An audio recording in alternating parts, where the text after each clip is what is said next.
안녕하십니까. 최강시사의 김기아입니다. 저는 최경영 기자의 뒤를 이어서 최강시사 진행을 맡게 된 KBS 기자 김기화라고 합니다. 오늘은요, 여러분들이 좋아하시는 뉴스 언박싱 확장판 준비되어 있고요. 서울 송파을 출마 선언을 했죠. 박지현 민주당 전 비대위원장 만나서 출마의 변 들어보겠습니다. 그리고 금요일의 힐링 코너 뉴스는 십니다에서 오늘은 김병수 정신의학과 전문의와 함께 리플리 증후군 거짓말에 대해서 분석해 보겠습니다. 요즘 그리고 메가 이슈죠. 메가시티 문제, 김포 서울 편입 문제, 전문가는 어떻게 바라보고 있는지 정치적 견해 싹 빼고 전문가 입장 들어보겠습니다. 김진유 경기대 도시교통공학과 교수와 함께 이야기 나눠보겠습니다. 11월 3일 금요일 최강시사 출발합니다.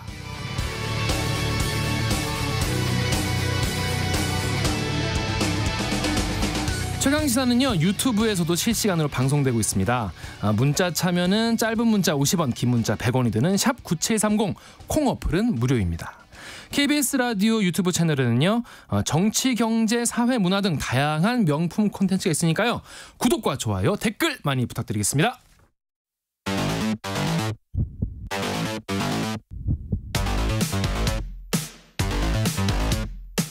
오늘 아침 가장 뜨거운 뉴스 언박싱. 네, 뉴스 언박싱 확장판 시작하겠습니다. 김인동기 기자 그리고 김민하 평론가 나와 있습니다. 안녕하세요. 안녕하십니까. 자, 어제 드디어 징계 취소 의결했어요. 국민의힘에서. 이준석 전 대표하고 홍준표 대구시장 등에 대한 당원권 정지 징계를 국민의힘이 취소하기로 의결을 했습니다. 네. 원래 이거를 혁신위가 제안을 하지 않았습니까? 이제 일종의 수용을 한 어떤 그런 모양새를 보이고 있는데요. 그래서 이준석 전 대표하고 홍준표 시장은 국민의힘 당원 자격을 회복을 했습니다. 이 과정 자체가 그렇게 순탄하지만은 않았습니다. 그렇죠. 왜냐하면 이준석 전 대표하고 홍준표 시장 당사자가 일단 뭐 하는 거냐라고 강하게 반발을 해왔었고요. 네. 그리고 일각에서는 어찌됐든 당윤리위원회가 징계 결정을 한 거지 않습니까? 그렇죠. 근데 이걸 뒤집는 거잖아요. 네. 이게 온당하냐 이런 비판도 제기가 됐었는데 근데 어찌됐든 혁신이 1호 제안이었기 때문에 그렇죠. 이걸 당 지도부가 일단 수용을 한 것으로 해석이 되고 있는데요. 두 사람 외에도요. 또 뭐 두 사람이 또 이제 같이 사면을 받았습니다. 김재원 전 최고위원하고 네. 김철근 전 대표 정부실장도 이번 대상에 포함이 됐는데 김재원 전 최고위원 같은 경우에는 최고위원직에서 이제 자진 사퇴를 하지 않았습니까? 네, 그렇죠. 내년 5월까지가 징계였는데 이 징계가 풀렸어요. 그래서 총선 공천 가능성도 일단 그런 상황인데. 근데 당사자들이 이렇게 이제 징계를 철회했기 때문에 네. 좋아해야 할 것 같긴 한데 좋아하지는 않습니다. 홍준표 시장 같은 경우에는 과하지옥의 수모는 잊지 않는다. 그러니까 바짓가랑이 밑을 기는 그 치욕 있지 않습니까? 네. 그걸 잊지 않는다. 오늘이 영원한 줄 알지만 메뚜기 한철인 줄 모르고 하루살이는 내일이 없다는 걸 알아야 한다. 네. 상당히 좀 불쾌감을 좀 내비쳤고 이준석 전 대표는 더 시니컬합니다. 어제 채널A 유튜브에 출연을 했는데 별로 할 말이 없다. 고생이 참 많다. 지지율이나 올리라. 네. 이런 반응을 보였습니다. 그렇습니다. 그러니까 이게 이제 만약에 대통령이 예를 들면 사면을 했다고 할 때 그게 이제 사면이 된 분들에 대한 어떤 이익이 있기 때문에 그 이익을 중심으로 해서 국민 통합이다 이런 걸 논하는 거잖아요. 예를 들면은 선거에 못 나가게 된 그런 정치인 출신이다라고 하면은 사면을 받고 나서 이제 선거에 이제 출마할 권리가 이제 생기는 거죠. 살아나는 거죠. 그리고 또 예를 들면 뭐 형을 살아야 되는 분들이라고 하면은 이제 형이 감경이 돼서 더 형을 이제 책임을 지지 않아도 되는 그런 상황이 되는 건데 감사할 따름이죠. 그런 경우에는. 그렇죠. 네. 뭐 경험이 있는 것처럼 말씀을 네. 전혀 아니에요. 죄를 진 게 뭐 앞으로도 그럴 일이 없습니다. 네. 착하게 살아야 됩니다. 그럼요. 착하게 살아야죠. 그럼요. 근데 이제 이 경우에는 당권이 이제 없어졌던 건데 평소에 이제 뭐 당권이 있고 없고에 따라서 이제 예를 들면은 이분들이 큰 어떤 피해를 입는 거냐라는 거는 공천을 받냐 못 받냐밖에 없거든요. 사실 그렇죠. 냉정하게 얘기해서. 네. 근데 지금 이준석 전 대표도 그렇고 이준석 전 대표는 이제 내년 1월에 이제 풀리니까 그렇죠. 사실 공천을 받냐 안 받냐에 있어서 이게 이제 문제가 되는 건 아니고 물론 간접적인 영향이 있겠죠. 뭐 이게 징계받은 이력이 있으니까 그게 이제 예를 들면 경선에 뭐 불리하게 작용한다든지 또는 공천에 뭐 가산점 뭐 이런 데 불리하게 작용한다든지 뭐 이런 건 있겠지만 어쨌든 이게 뭐 공천을 완전히 이제 뭐 못 받는 상황이 되는 건 아닐 텐데 홍준표 시장은 뭐 예를 들면은 이제 뭐 본인이 얘기했듯이 출마할 계획도 없기 때문에 그쵸. 징계를 받고 안 받고의 문제는 이제 별로 없는 것이고 유일하게 이걸로 지금 직접적인 이제 수혜를 입게 되는 건 김재원 전 최고예요. 그러니까 사실 이게 별다른 혜택이 없는데 나머지 사람들한테는 그렇죠. 김재원 전 최고위원만 혜택이 있는 것을 이런 논란 속에서 이제 여러 가지로 이제 별로 이제 티가 안 나는 거를 추진을 했다라고 하면은 그런 거에 대해서 사실 추가적인 설명이 필요하거든요. 그러면 이게 그런 이제 남는 얘기가 김재원 전 최고위원 좋으라고 한 일인가요? 라고 하면 그런 얘기가 나올 정도라고 하면은 그게 아니라 이런저런 통합의 효과가 있는 것이다. 이 설명이 있어야 되는데 그 설명이 있다기보다는 왜 이준석 전 대표는 반발만 하고 있느냐 뭐 이런 거지 않습니까? 지금 상황이. 그래서 그런 설명이 지금 없는 게 상당히 좀 뭐랄까 이 퇴색을 이 어떤 대사면의 퇴색을 좀 이 불가피하게 만드는 것 같다. 그런 생각이 좀 듭니다. 이 통합을 목적으로 갈등 봉합 그리고 우리 다 같이 똘똘 뭉쳐서 다음 총선을 준비하자 이런 취지로 1호안으로 내놓은 거잖아요.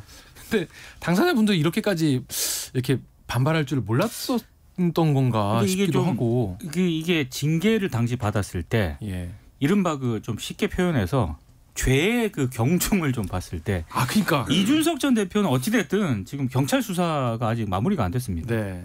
그리고 지금 뭐 홍준표 시장 같은 경우에는 수액 골프 이거 당연히 비판 받아야죠. 근데 김재원 전 최고위원 같은 경우에는 어찌됐든 이번에 이제 징계 취소가 됐지 않았습니까? 근데 보면은 뭐 광주 5.18 민주화 운동이라든가 제주 4.3 항쟁 등에 대해서 굉장히 좀 언론들은 설화라고 표현을 했던데 사실 망언이라고 해도 맞거든요. 망언. 네.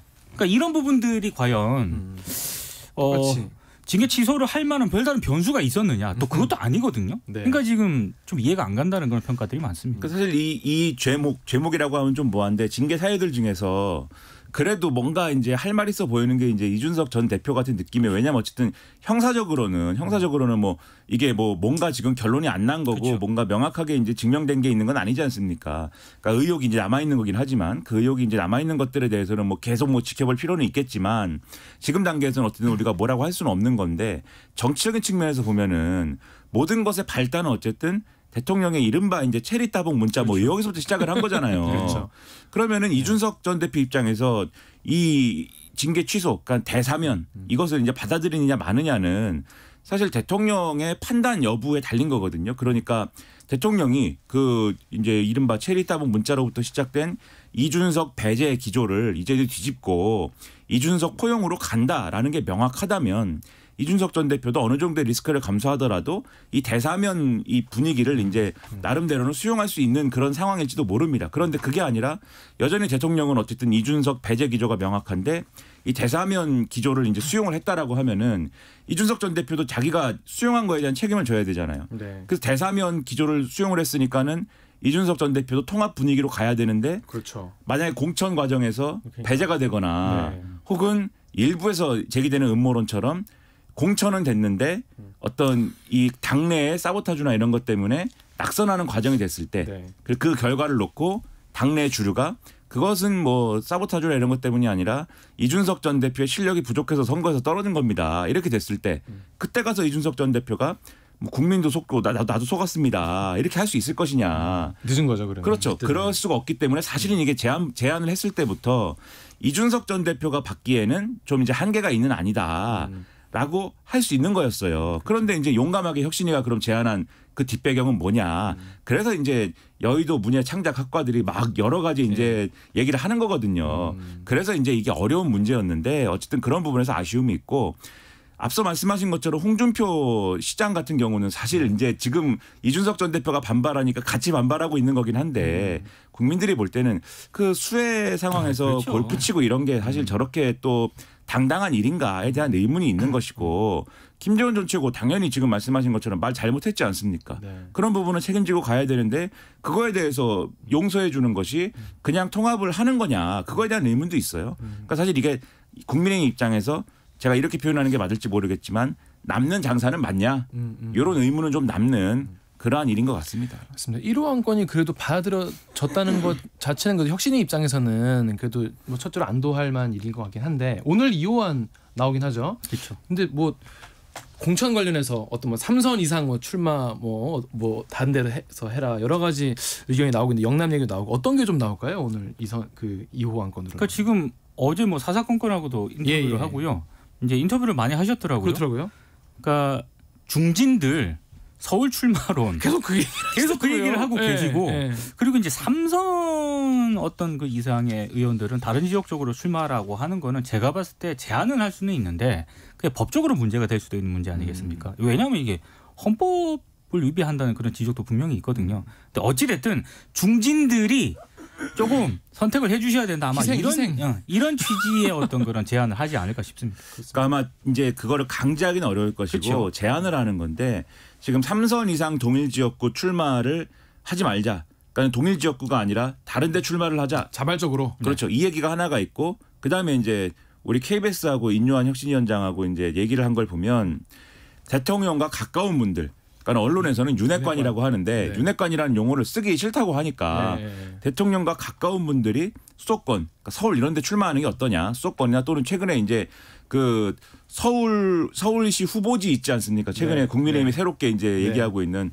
서울이 될 수 있는 그런 데 출마하는 게 어떠냐. 이런 제안을 했는데 근데 여기에 대해서 이제 일부 언론에 이제 소위 말하는 친윤 핵심 의원들의 반응이 좀 실렸어요. 근데 인요한 혁신위원장이 선거를 너무 모른다. 그러니까는 나가가지고 당선이 될 만한 곳에 대한 얘기를 하는 것이지 당선이 된다는 전망도 없는데 무조건 나가라고 하면 어떡하냐. 이기는 공천을 해야 된다. 뭐 이런 반응이거든요. 근데 앞서 말씀드린 것처럼 동일 지역구 3선 초과 금지 이것도 누구에게 해당이 되는 거냐를 잘 살펴보면은 지금 친윤 핵심이라고 하는 이분들의 해당 사항인 경우가 많습니다. 그렇죠. 그렇다고 하면은 이분들이 순순히 이렇게 또 수용할 것 같지는 않다. 그런데 제가 하나의 변수가 될 수 있다라고 생각하는 건 뭐냐면 지금 어쨌든 인요한 혁신위원장이 추진하는 혁신 과제들이라는 게 대통령실하고 코드가 맞는 거냐라는 걸 한번 생각해 볼 필요가 있는 게 대통령실하고 코드가 맞는 거다라고 하면은 친윤 핵심이라는 분들이 다 거부할 수는 없는 거잖아요. 그러면 만약 그런 거라고 하면은 그러면 제 생각에는 아마 이분들 중에 우리가 그런 말 있지 않습니까? 고양이 목에 방울 달기 이런 말 있지 않습니까? 그러니까 모여서 아마 그런 건 또 필요하다라고 얘기를 하지만 누군가가 그러면 총대를 매기는 할 것이다. 누군가는 달긴 달아야 돼. 그렇죠. 그러면 누군가 총대를 매면 나머지는 이제 그렇죠. 누가 총대를 맸으니까는 그 정도로 만족하는 게 어떠냐. 뭐 이런 식으로 정리가 될 가능성도 상당히 있지 않을까라고 평론가는 이제 한번 상상을 해보는 거죠. 그러니까 그 제안이니까 이게 이제 앞서 말씀하신 것처럼 강제가 아니라 제안이니까 그 정도 수준에서 절충이 될 가능성도 있다 이렇게 생각을 합니다. 다른 언론에서는 지금 뭐 인요한 위원장이 몰라서 그러겠냐. 알고도 이제 영남 의원들을 보내고 거기에 이제 찐윤, 그 진짜 윤석열 대통령이 이제 원하는 사람들을 거기에 공천을 주려는 게 아니겠느냐 이런 의도가 있는 게 아니겠냐 이런 사설도 나오더라고요. 이제 사설도 그런 사설 나오는데 이제 바로 이제 이어서 얘기를 할 것 같아가지고 말씀을 드리면 인재영입 위원장 이철규 의원이 그렇습니다. 이철규 전 사무총장이 다시 돌아왔어요. 한 달 만에. 돌아왔습니다. 강서구청장 선거 패배 책임을 지고 물러났잖아요. 사퇴했잖아요. 근데 한 달이 채 안 됐거든요. 유튜버들도 복귀 한 6개월 정도는 걸리거든요. 그래서 일단 바로 회장이 한 달 만에 돌아왔어요. 이철규 의원 같은 경우에는 이른바 윤핵관입니다. 찐윤이라고 해요. 찐윤. 대통령하고 친하다는 거를 너무나도 잘 아는. 친윤도 아니고 찐윤이라고. 찐윤이라고 이제 언론들이 평가하는 그런 인물인데 이제 인재영입 위원장으로 지금 임명이 됐거든요. 그러니까 언론들을 쭉 보니까 이렇게 얘기를 해요. 원래 그 이철규 이제 전직 사무총장이지 않습니까? 인재영입 활동을 계속 해왔대요. 사무총장이니까 당연히 그랬겠죠. 그리고 오늘 조선일보를 보니까 메가서울 있지 않습니까? 김포? 이거를 처음으로 제안한 사람이 이철규 의원이라고 해요. 그러니까 이런 것들을 감안을 했을 때 이제 이철규 의원은 여전히 강서구청장 보궐선거 참패 책임을 지고 물러났지만 여전히 좀 실세인가? 뭐 이런 생각도 드는데 어쨌든 복귀를 했습니다. 그러면 이제 앞으로 인재 영입을 통한 혁신 이게 가능할 것인가? 이런 의문을 좀 가질 법한 하지 않습니까? 윤핵관 중에 윤핵관 찐윤이라고 평가를 받는데 과연 어떤 인재 영입을 통한 혁신이 어느 정도 가능할 것인가? 또 하나는 지금 인요한 혁신위원장 같은 경우에는 당과 용산 대통령실의 어떤 수직적 관계 이거를 좀 개선하는 게 혁신의 가장 우선순위가 돼야 되는데 외부에서는 계속 그렇게 얘기하고 있죠. 계속 얘기하는데 이뇨한 혁신위원장이 얘기는 또 안 하지 않습니까? 이래라 저래라 할 수 없다 대통령한테 월권이다. 그런 상황에서 이철규 의원이 인재영입위원장을 맡았거든요. 이게 좀 이상하다. 그래서 아까 지금 얘기한 이뇨한 위원장이 중진들의 이른바 서울 출마 이걸 얘기를 계속 하잖아요. 오늘 할 가능성도 있다라고 보는데 그러면 만약에 중진들을 수도권으로 출마를 하게 되면은 이른바 TK 영남권이 비잖아요. 비죠. 그 빈자리에 누굴 갖다 꽂느냐. 누가 갈 것이냐. 그래서 이제 오늘 일부 언론들도 그렇게 얘기를 했는데 그 자리에 혹시 대통령 참모라든가 검사 출신들을 채우는 것 아니냐. 에이, 설마 아니겠죠. 아니라고는 하지만 일부 언론들이 그렇게 분석을 하고 있습니다. 그렇습니다. 일단 인요한 혁신위원장은 검사 출신은 아니다 이렇게 얘기를 해요. 근데 요 간극이 그러니까 검사 출신은 아니다. 검사 출신들을 막 이렇게 하면 안 된다라고 하는 그러한 말과 그다음에 인재영입위원장이라는 자리는 어쨌든 인재를 영입을 하는 자리인데 인재를 영입한 다음에 뭐 주머니에 넣는 게 아니지 않습니까? 지금 말씀하신 것처럼 출마를 시키는 거잖아요. 그런데 그 출마를 시켜야 되는 인재를 영입하는 사람은 이 이른바 언론 표현으로는 친윤 간별사. 언론이 그렇게 써놨어요. 그렇죠. 친윤 간별사다라고 하는 분이 있으면 그 간극을 채우는 것은 그러면 검사 출신은 아닌 친윤일 수 있는 인사 뭐 이렇게 되는 거잖아요. 그러면. 몇 안 될 것 같은데. 그럼 뭐 외부에서 어떤 분들이 올지 뭐 모르는 거니까. 그러니까 그런 상상을 하게 만드는 그런 조합이라는 거죠. 그럼 그게 이제 도움이 되는 거냐 이런 거거든요. 그러니까는 지난번에 이제 김기현 지도부가 구성이 될 때 소위 말하는 윤심 전당대회를 통해서 구성이 된 지도부고 그 연장선에서 어쨌든 사무총장, 정책위의장도 구성이 된 거잖아요. 그 상황에서 제가 계속해서 이제 좀 이상하다고 생각을 하는 거는 지난번에 이제 박대출 의원도 정책위의장이었는데 강서구청장 재보궐선거 패배 이후에 그만두면서 임명직이 그만두는 게 이제 혁신의 시작인 것처럼 얘기를 했는데 그러고 나서 다음 날 이제 그 사무총장으로 마치 돌아오는 것처럼 처음에 내정을 해서 그게 보도가 되면서 논란이 되니까 그게 이제 이만희 의원으로 바뀐 거지 않습니까? 그러니까 그때도 회전문 아니냐 그랬는데 이철규 사무총장이 인재영입 위원장으로 다시 돌아오는 것도 마찬가지로 회전문인 거잖아요. 왜 김기현 지도부는 이 회전문의 세계에서 벗어날 수가 없는 거냐. 그러니까 초기 스타팅 멤버에서 벗어나지 못하는 이유가 뭐냐. 그 스타팅 멤버가 어떤 맥락으로 짜여졌기 때문이냐. 근데 아까 말씀드렸다시피 이제 윤심 전당대회를 통해서 구성된 맥락에서 벗어날 수 없기 때문 아니냐 이런 거예요.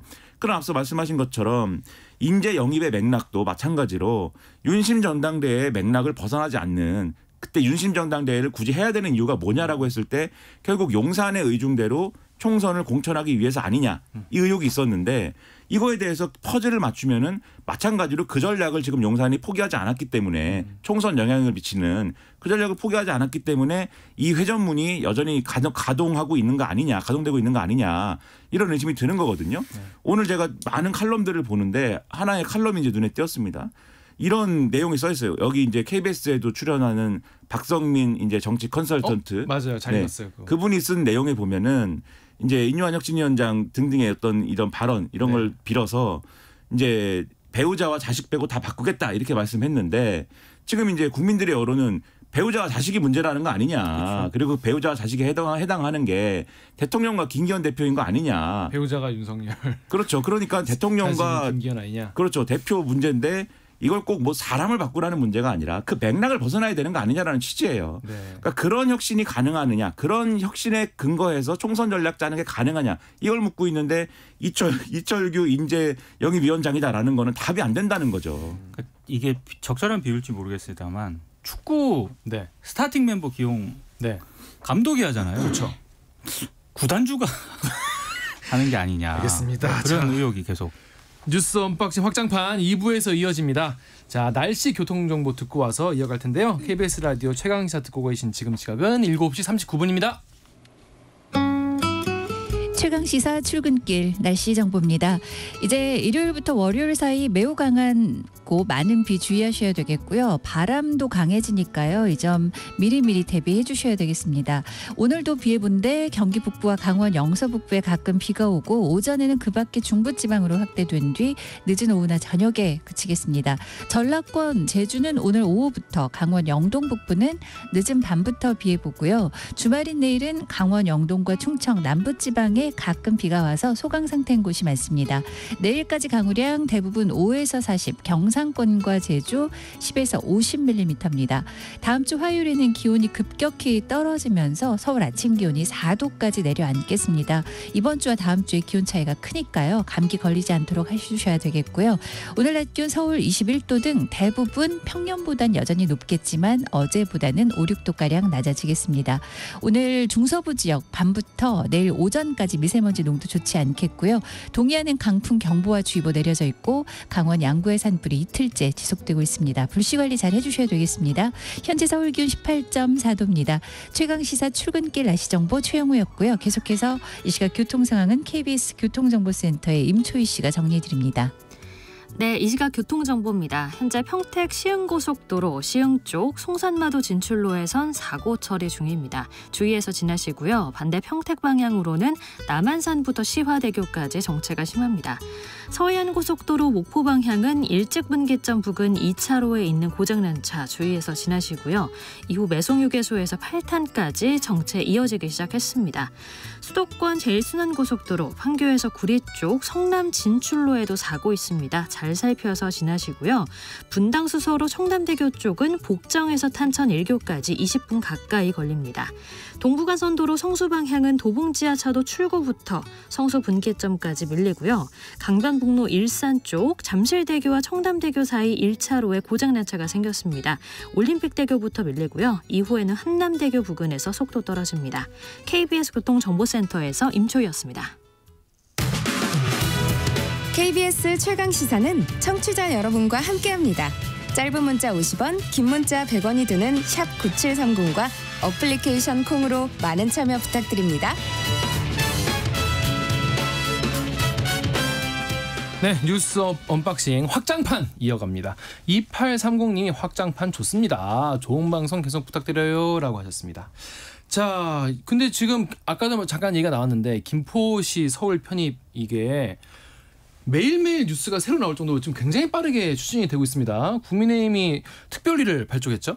원래 TF를 발족시킨다고 언론에 보도가 됐거든요. 네. 근데 TF에서 이제 특위로 네. 약간 격상을 시켰습니다. 그 특위 위원장의 조경태 의원 5선이거든요. 그러니까 상당히 좀 무게 중심을 두고 이걸 밀어붙이겠다. 이제 이런 의도를 일단 해석이 되고 있는데요.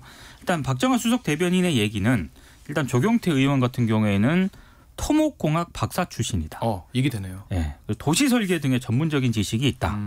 근데 이제 다만 한 가지 이제 좀 기자들도 좀 의아했던 거는 이분이 부산의 지역구가 있지 않습니까? 그렇죠. 근데 이제 김포 같은 경우에는 이제 수도권 문제인데 이게 좀 뭔가 안 맞는 것 같다 뭐 이런 지적이 있으니까 박정아 수석 대변인은 어차피 인근 주민 요구 등을 합리적으로 정리를 해야 되기 때문에 뭐 부산 출신이냐 수도권 출신이냐 이건 별 의미가 없는 것 같다. 뭐 이렇게 일단 해명을 하긴 오히려 했습니다. 이해관계가 없어서 그렇습니다. 뭐 그렇게 얘기를 하고는 있습니다. 그리고 특위에는요. 현역 의원뿐만 아니라 각 분야 전문가도 일단 포진할 것으로 예상이 되고 있는데 근데 문제는 국민의힘 내부에서도 다른 목소리가 계속 나오고 있다는 거예요. 그러니까 서울 당협위원장 일부 같은 경우에는 메가시티 서울 구상에 계속 반대 목소리를 내고 있는데 어제 같은 경우에는 정양석 강북각 당협위원장이 목소리를 좀 냈습니다. 한정된 재원을 배분해야 하는 그런 상황인데 서울 주민들이 늘어나게 되면 이른바 강북각 주민들이 우리 것을 뺏긴다고 생각할 수도 있다. 강북 쪽 분들은 이렇게 얘기를 하고 있고요. 그리고 오세훈 서울시장의 입장이 상당히 중요하지 않습니까? 그렇죠. 어제 공간에서 국민의힘 소속 서울 당협위원장 30명하고 비공개 만찬을 가졌습니다. 어제 한 2시간 동안 진행이 됐다라고 하는데 일부 참석자들이 언론에 전한 얘기를 보니까 서울 유권자들이 어떻게 생각할지 봐야 한다. 그러니까 편입 논의 관련 우려를 상당히 오세훈 서울시장에게 제기를 했다고 해요. 저는 오세훈 서울시장 입장이 상당히 궁금했는데 그냥 신중한 태도를 보인 것으로 일단 언론에 보도가 되고 있습니다. 그래야겠죠. 명확하게 입장을 아직은 밝히지 않고 있어요. 쉽지 않겠죠. 일단 조경태 의원에 대해서는 이게 행정구역을 조정하는 문제인데 사실은 이제 토목공학하고 관련이 있는지는 저도 그렇습니다. 네, 좀 더 생각해볼 필요는 있는 것 같다는 어떤 그런 느낌도 있는데 어쨌든 5선이니까 뭐 무게감을 주려고 한 것 같습니다.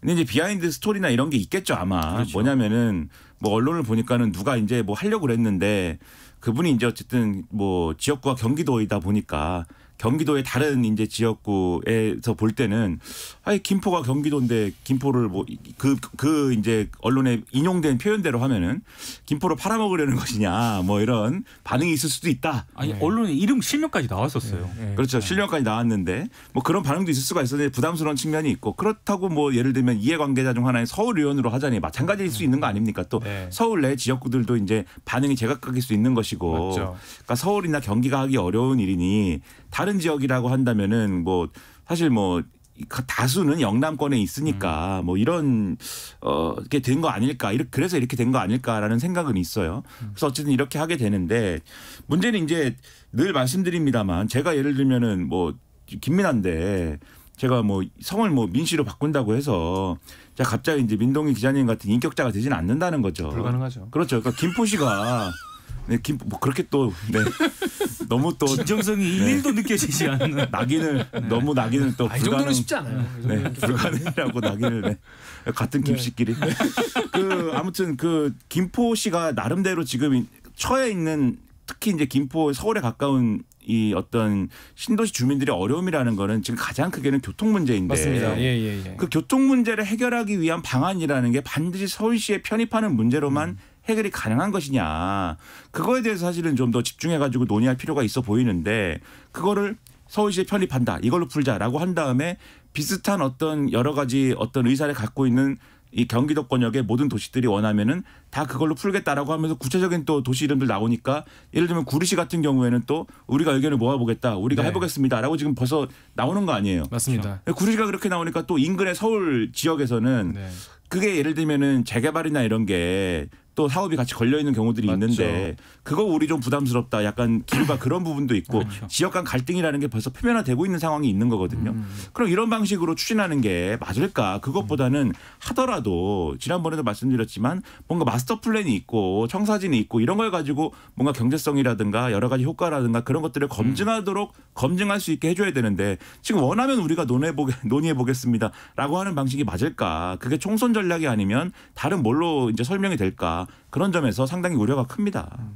그러니까 지자체장들 입장에서도 굉장히 난처할 것 같아요. 구리시가 또 이렇게 치고 나왔기 때문에 그러면 지역에서 그러면 우리 지자체장은 뭐 하나 이런 여론도 있을 것이고 여러모로 되게 혼란이 좀 가중되고 있을 것 같습니다. 사실 민주당의 입장도 상당히 신중할 수밖에 없거든요. 근데 일단 어제 보니까 일단 편입에 대한 어떤 찬반 이런 입장은 안 밝히기로 했다라고 합니다.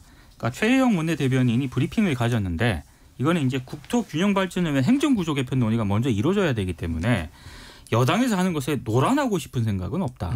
노란하고 싶은 생각은 없다라는 그런 표현을 썼더라고요. 그래서 일단 5호선 연장 있지 않습니까? 사실 이 부분을 계속 논의를 해왔었어요. 실제로 이게 김포 주민들이 교통 문제 때문에 가장 어려움을 겪고 있었는데 이번 예산안에 지하철 5호선 연장과 관련한 어떠한 입장도 정부가 제시를 안 했다. 이번에 국민의힘도 이 부분에 대해서는 언급이 없다. 그래서 5호선 예비 타당성 조사 면제라든가 연장 사업에 협조를 하겠다. 그러니까 정부가 입장을 정해오시다. 정해와라. 이렇게 이제 홍익표 원내대표가 일종의 제안을 한 겁니다. 근데 이 제안에 국민의힘이 응할 것 같지는 않고요. 지금 보니까 메가서울에 올인하고 있는 그런 상황이기 때문에 그래서 이 문제에 있어서는 민주당 같은 경우에는 명확한 입장 없이 전체적인 어떤 균형 발전이라든가 5호선, 9호선 연장 이 문제 쪽으로 아마 방점을 좀 이동을 할 것 같습니다. 민주당. 그러니까 그 5호선, 9호선, 그러니까 5호선 직결 문제에 대해서 조금 그러니까는 사실 원래 김포 주민들의 맞아요? 그 염원이라는 거는 그 부분에 집중이 됐던 거잖아요. 지난번에도 이제 논란 있고 했을 때도.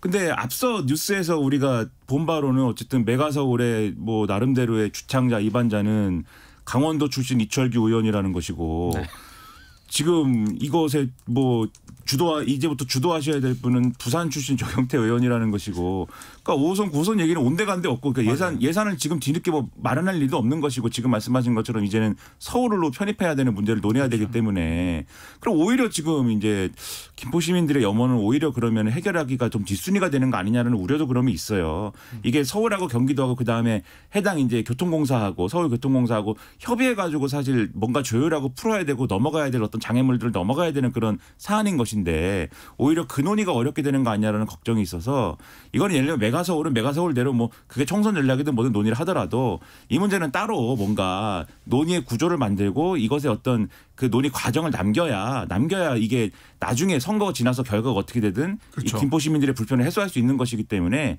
이건 따로라도 논의하는 게 맞는 것 같습니다. 그렇게 진행되면 어떨까 합니다. 오늘 나중에 전문가를 모신다고 제가 최경지사. 네. 그러니까 언론들도 이런 쪽으로 좀 논의를 좀 보도를 좀 하는 게 좋을 것 같아요. 왜냐하면 이게 정치권은 항상 정치적인 의도가 있는 거지 않습니까? 여든 야든. 그러니까 표 계산으로 이거를 그렇죠. 접근을 하면 정말 안 되는 건데. 왜냐하면 이게 정말로 현실성이 있는 건지 이 전문가들 얘기를 언론들이 좀 차분하게 전할 필요는 있는 것 그게 같습니다. 바로 최강지사. 이따가 진짜 도시공학 전문가 교수님 모셔가지고 얘기를 들어보도록 하겠습니다. 자, 그런데 한국은행에서 수도권 집중이 결국에는 출산율 저하, 저출산에도 굉장히 크게 기여했다. 지역 거점 도시를 키워야 된다는 이런 보고서를 냈어요. 한국은행 조사국 지역경제조사팀이 보고서를 냈는데요.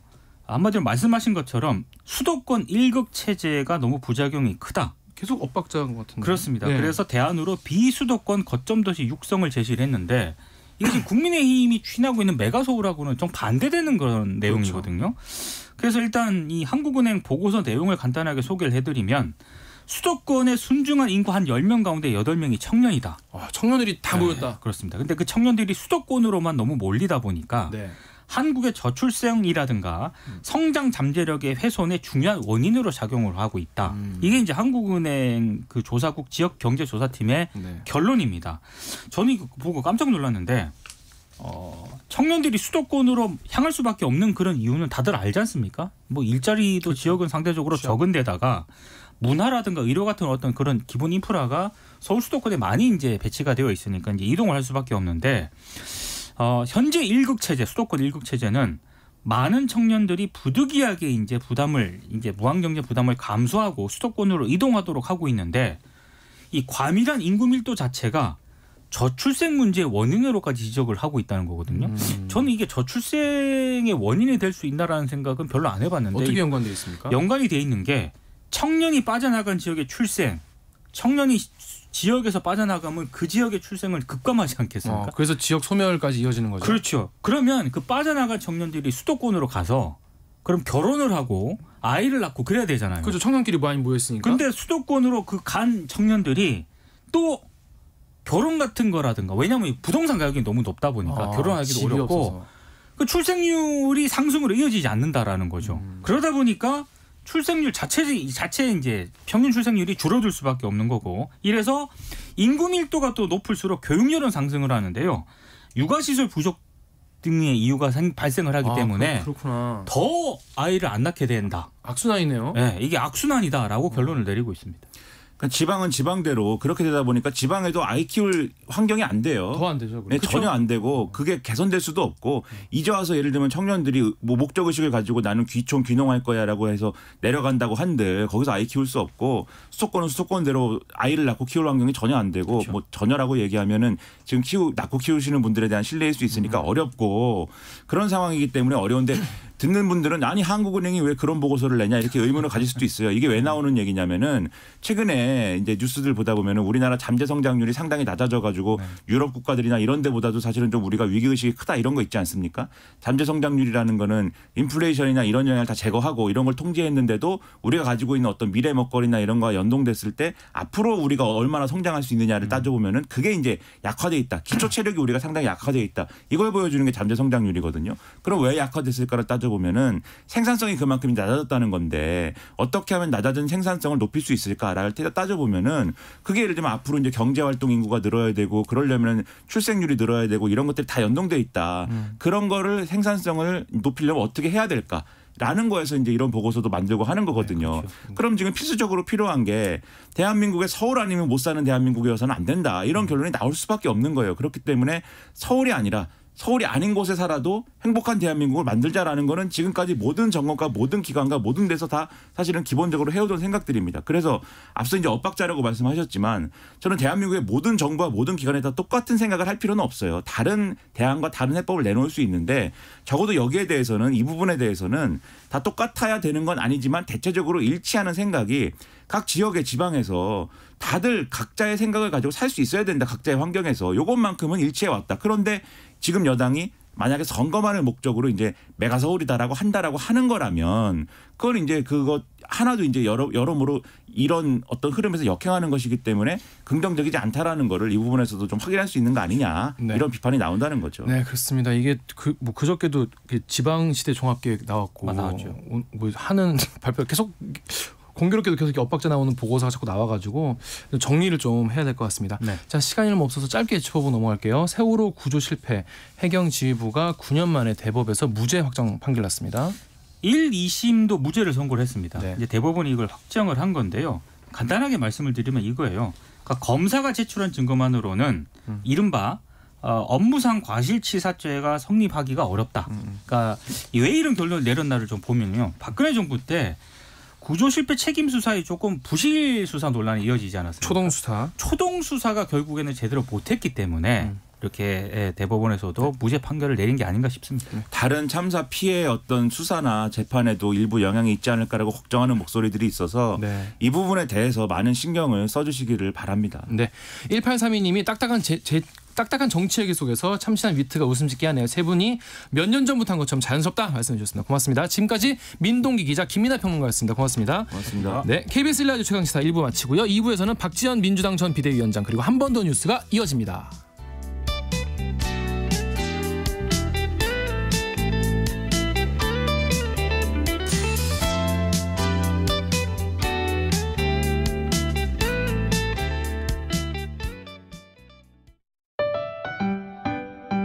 (2023) KBS 1라디오 연중기획 낮은 목소리 당신의 목소리를 들려주세요. 안녕하세요. 노량진 수산시장에서 장사하고 있는 이일옥입니다. 보통 6시에서 7시 사이 6시 7시 거의 12시간 일해요. 기억나신 손님들은 이제 예를 들어서 홍어를 이렇게 팔다가 보면은 계산을 잘못한 데가 있어요. 예를 들어서 뭐 20만 원어치 샀는데 내가 말 잘못하고 그냥 2만 원 받았고 18만 원 그냥 간 중이었는데 다시 돌아와서 그분들이 갖다 주고 그래 그런 손님들한테는 정말 고맙죠. 오염수에 대해서는 지금 현재까지 뭐 앞으로 5년이고 10년이고 이제 어떻게 될지는 모르겠지만은 다 검사해서 나오기 때문에 우리도 여기도 매일 서울시에서 나와가지고 검사해가지고 내보내고 조금이라도 이상 있으면 그때그때 얘기를 하고 그러기 때문에 지금 아직까지는 오염수 때문에 뭐 이상이 있다 그런 것은 하나도 안 나왔어요. 노량진 수산시장에서 온누리 상품권 행사하고 있습니다. 한 2달 전부터 12월 15일까지 국내산 5만 원 이상 행사하고 있으니까 노량진 수산시장 믿고 많이 오시기 바랍니다. 서로를 좀 더 이해하고 갈등을 줄여갈 수 있길 희망합니다. KBS 1라디오 연중기획 낮은 목소리였습니다.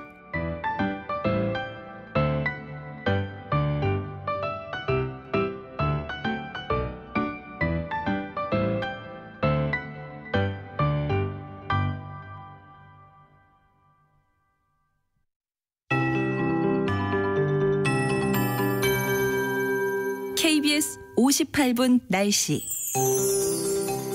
어제는 여름 더위가 있었습니다. 이제 오늘부터 월요일까지 전국에 하늘이 흐리고 비가 자주 오면서 기온이 단계적으로 꺾이겠습니다. 오늘은 주로 중부지방, 내일은 충청, 이남지방 중심으로 모레와 글피 월요일까지 전국에 비가 오겠고요. 다음 주 화요일부터 서울 아침 기온이 4도까지 내려앉으면서 겨울 추위도 찾아옵니다. 일요일부터 월요일 사이에는 돌풍 수준의 바람과 매우 강하고 많은 비가 예보되어 있습니다. 낙엽이 떨어지는 시기라서 쌓인 낙엽이 배수로를 막을 수 있기 때문에 호우가 시작되기 전에 점검해 주셔야 되겠습니다. 오늘은 경기 북부와 강원 영서 북부에 가끔 비가 오겠고요. 오전에는 그 밖에 중부지방으로 확대된 뒤 늦은 오후나 저녁에 그칩니다. 전라권과 제주는 오늘 오후부터, 강원 영동 북부는 늦은 밤부터 비 예보가 있고요. 주말인 내일은 강원 영동, 충청, 남부지방에 가끔 비가 오겠습니다. 내일까지 예상 강수량 대부분 5에서 40, 경상권과 제주 10에서 50mm입니다. 오늘 낮 기온은 서울 21도 등 어제보다 5도가량 낮아지고 평년보단 5도 높겠는데요. 다른 지역도 광주, 대구 25도 등으로 대부분 어제보단 떨어지고 평년보단 여전히 높겠습니다. 중서부 지역인 미세먼지 농도가 오늘 밤부터 내일 오전까지 좋지 않을 전망이고요. 동해안에 강풍 경보주의보 내려져 있습니다. 최영우였습니다.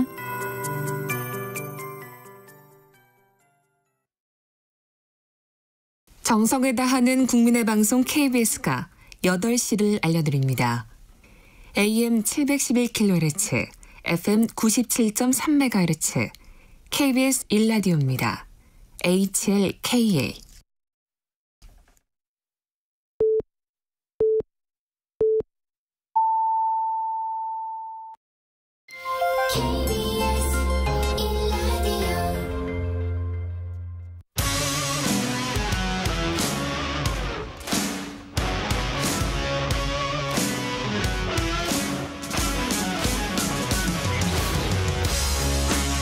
네, 드디어 총선 출마 선언했습니다. 박지현 전 민주당 비상대책위원장, 바로 얘기 시작해보겠습니다. 안녕하세요. 안녕하세요. 반갑습니다. 너무 오랜만에 뵙는 것 같아요. 그러니까요. 오랜만에 뵈서 저 너무 지금 신나요. 그러니까요. 자, 그동안 되게 오랫동안 이제 언론에 나오지도 않고 뭔가 혼자의 시간을 많이 보내신 것 같은데 그동안 얼마나 어떻게 보내셨습니까? 좀 쉬는 동안 네. 지난 시간들을 많이 돌아봤어요. 그러면서 제 부족함을 좀 많이 느끼고 성찰하는 시간들을 보냈고요. 그래서 공부를 열심히 하고 또 했고 하고 있습니다. 뭐 정책대학원도 지금 다니고 있고 정치학교도 다녔고요. 이제 지금은 졸업을 했지만 또 올해 상반기에는 내내 전국 돌면서 한 1000여 명 정도의 시민분들 만나서 이야기도 많이 듣고 그런 시간들 보냈고, 총선 다가오면 다가올수록 이제 주변에서도 많이 물어보셨거든요. 그래서 좀 고민의 시간도 많이 보냈습니다. 뭐 무엇보다 나는 왜 정치를 하는가? 그러니까 또 내가 하고 싶은 정치는 무엇인가에 대해서 고민하고 성찰하는 시간을 가졌습니다. 보통 일반 정치인들에 비해서 뭐랄까 대비랄까 이게 굉장히 빠른 편이었잖아요. 네. 그런 만큼 그때 이제 일반 여의도 정치랑 문법이 좀 달라서 막 갈등도 있었고 뭐 소통의 문제도 있었는데 좀 시간이 지나서 좀 돌이켜 보니까 그때 자신, 그때 박지현을 생각하면 좀 어때요? 좌충우돌인 모습도 사실 많았고, 뭐 한순간에 자다 일어나서 비대위원장이 됐다라고 평가를 하시는 분들도 계신데 그게 틀린 말은 아니죠. 근데 어느 한순간에 너무나 갑자기 비대위원장이 됐고, 저는 제가 하고 싶은 일들, 그러니까 내가 하고 싶은 정치가 무엇이냐라고 했을 때는 그 전에 이제 제가 불꽃 활동을 하면서 안전하지 않은 곳에 있는 사람들을 지키기 위해서 노력을 해왔잖아요. 그러니까 그런 것들을 정치를 통해서도 많이 해야겠다라는 일념 하나로 어떠한 뭐 타협이나 하는 뭐 협상이나 이런 부분들을 조금은 좀 뒤처지게 생각을 했던 것이 아닌가, 이 부분에 많이 반성을 하고 있고 앞으로는 조금 더 좀 노련한 정치인의 모습을 보여드릴 수 있지 않을까 생각합니다. 좋습니다. 자, 이번에 총선 출마 선언하시면서 송파을 지역구에 출마하겠다고 선언을 하셨어요. 네. 뭐 굉장히 많은 지역도 있을 거고 이제 여기저기 뭐 추천도 많이 받았을 텐데 송파을에 출마하시게 된, 결심하게 된 계기가 뭐죠?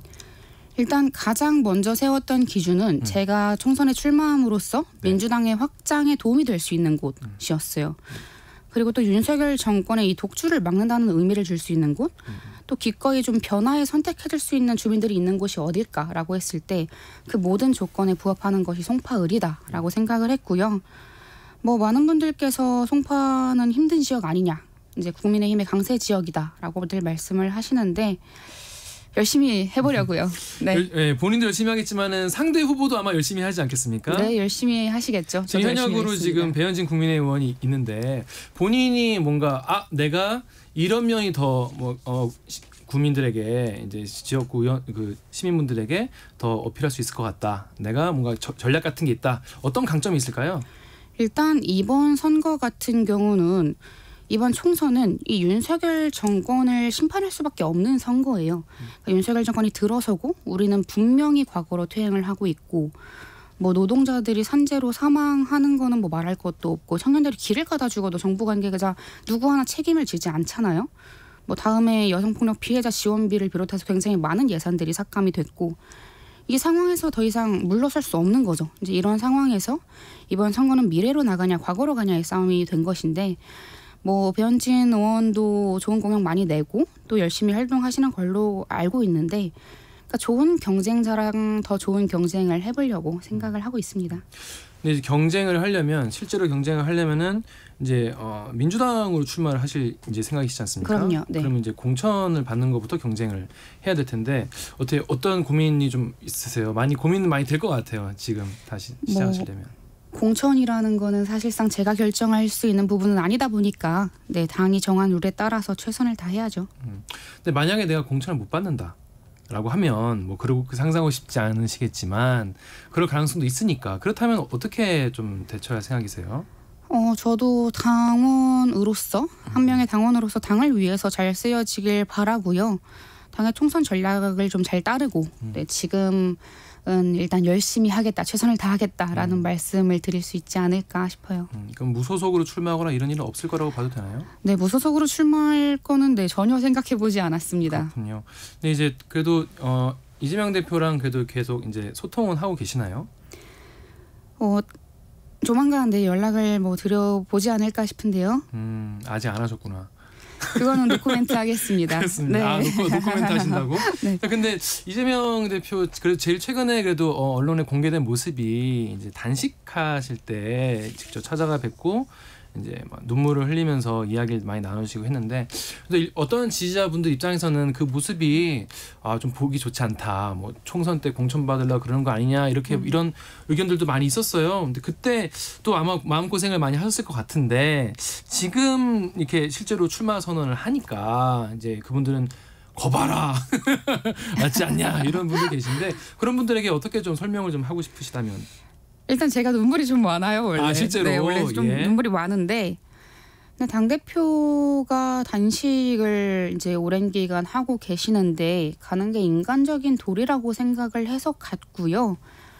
되게 오랜만에 뵀었던 거거든요. 그렇죠. 오랜만에 뵀는데 너무 수척해지시니까 갑자기 왈칵 눈물이 나는 거예요. 지금 기자님도 약간 눈이 촉촉한데. 촉촉합니다. 저 네. 원래. F세요?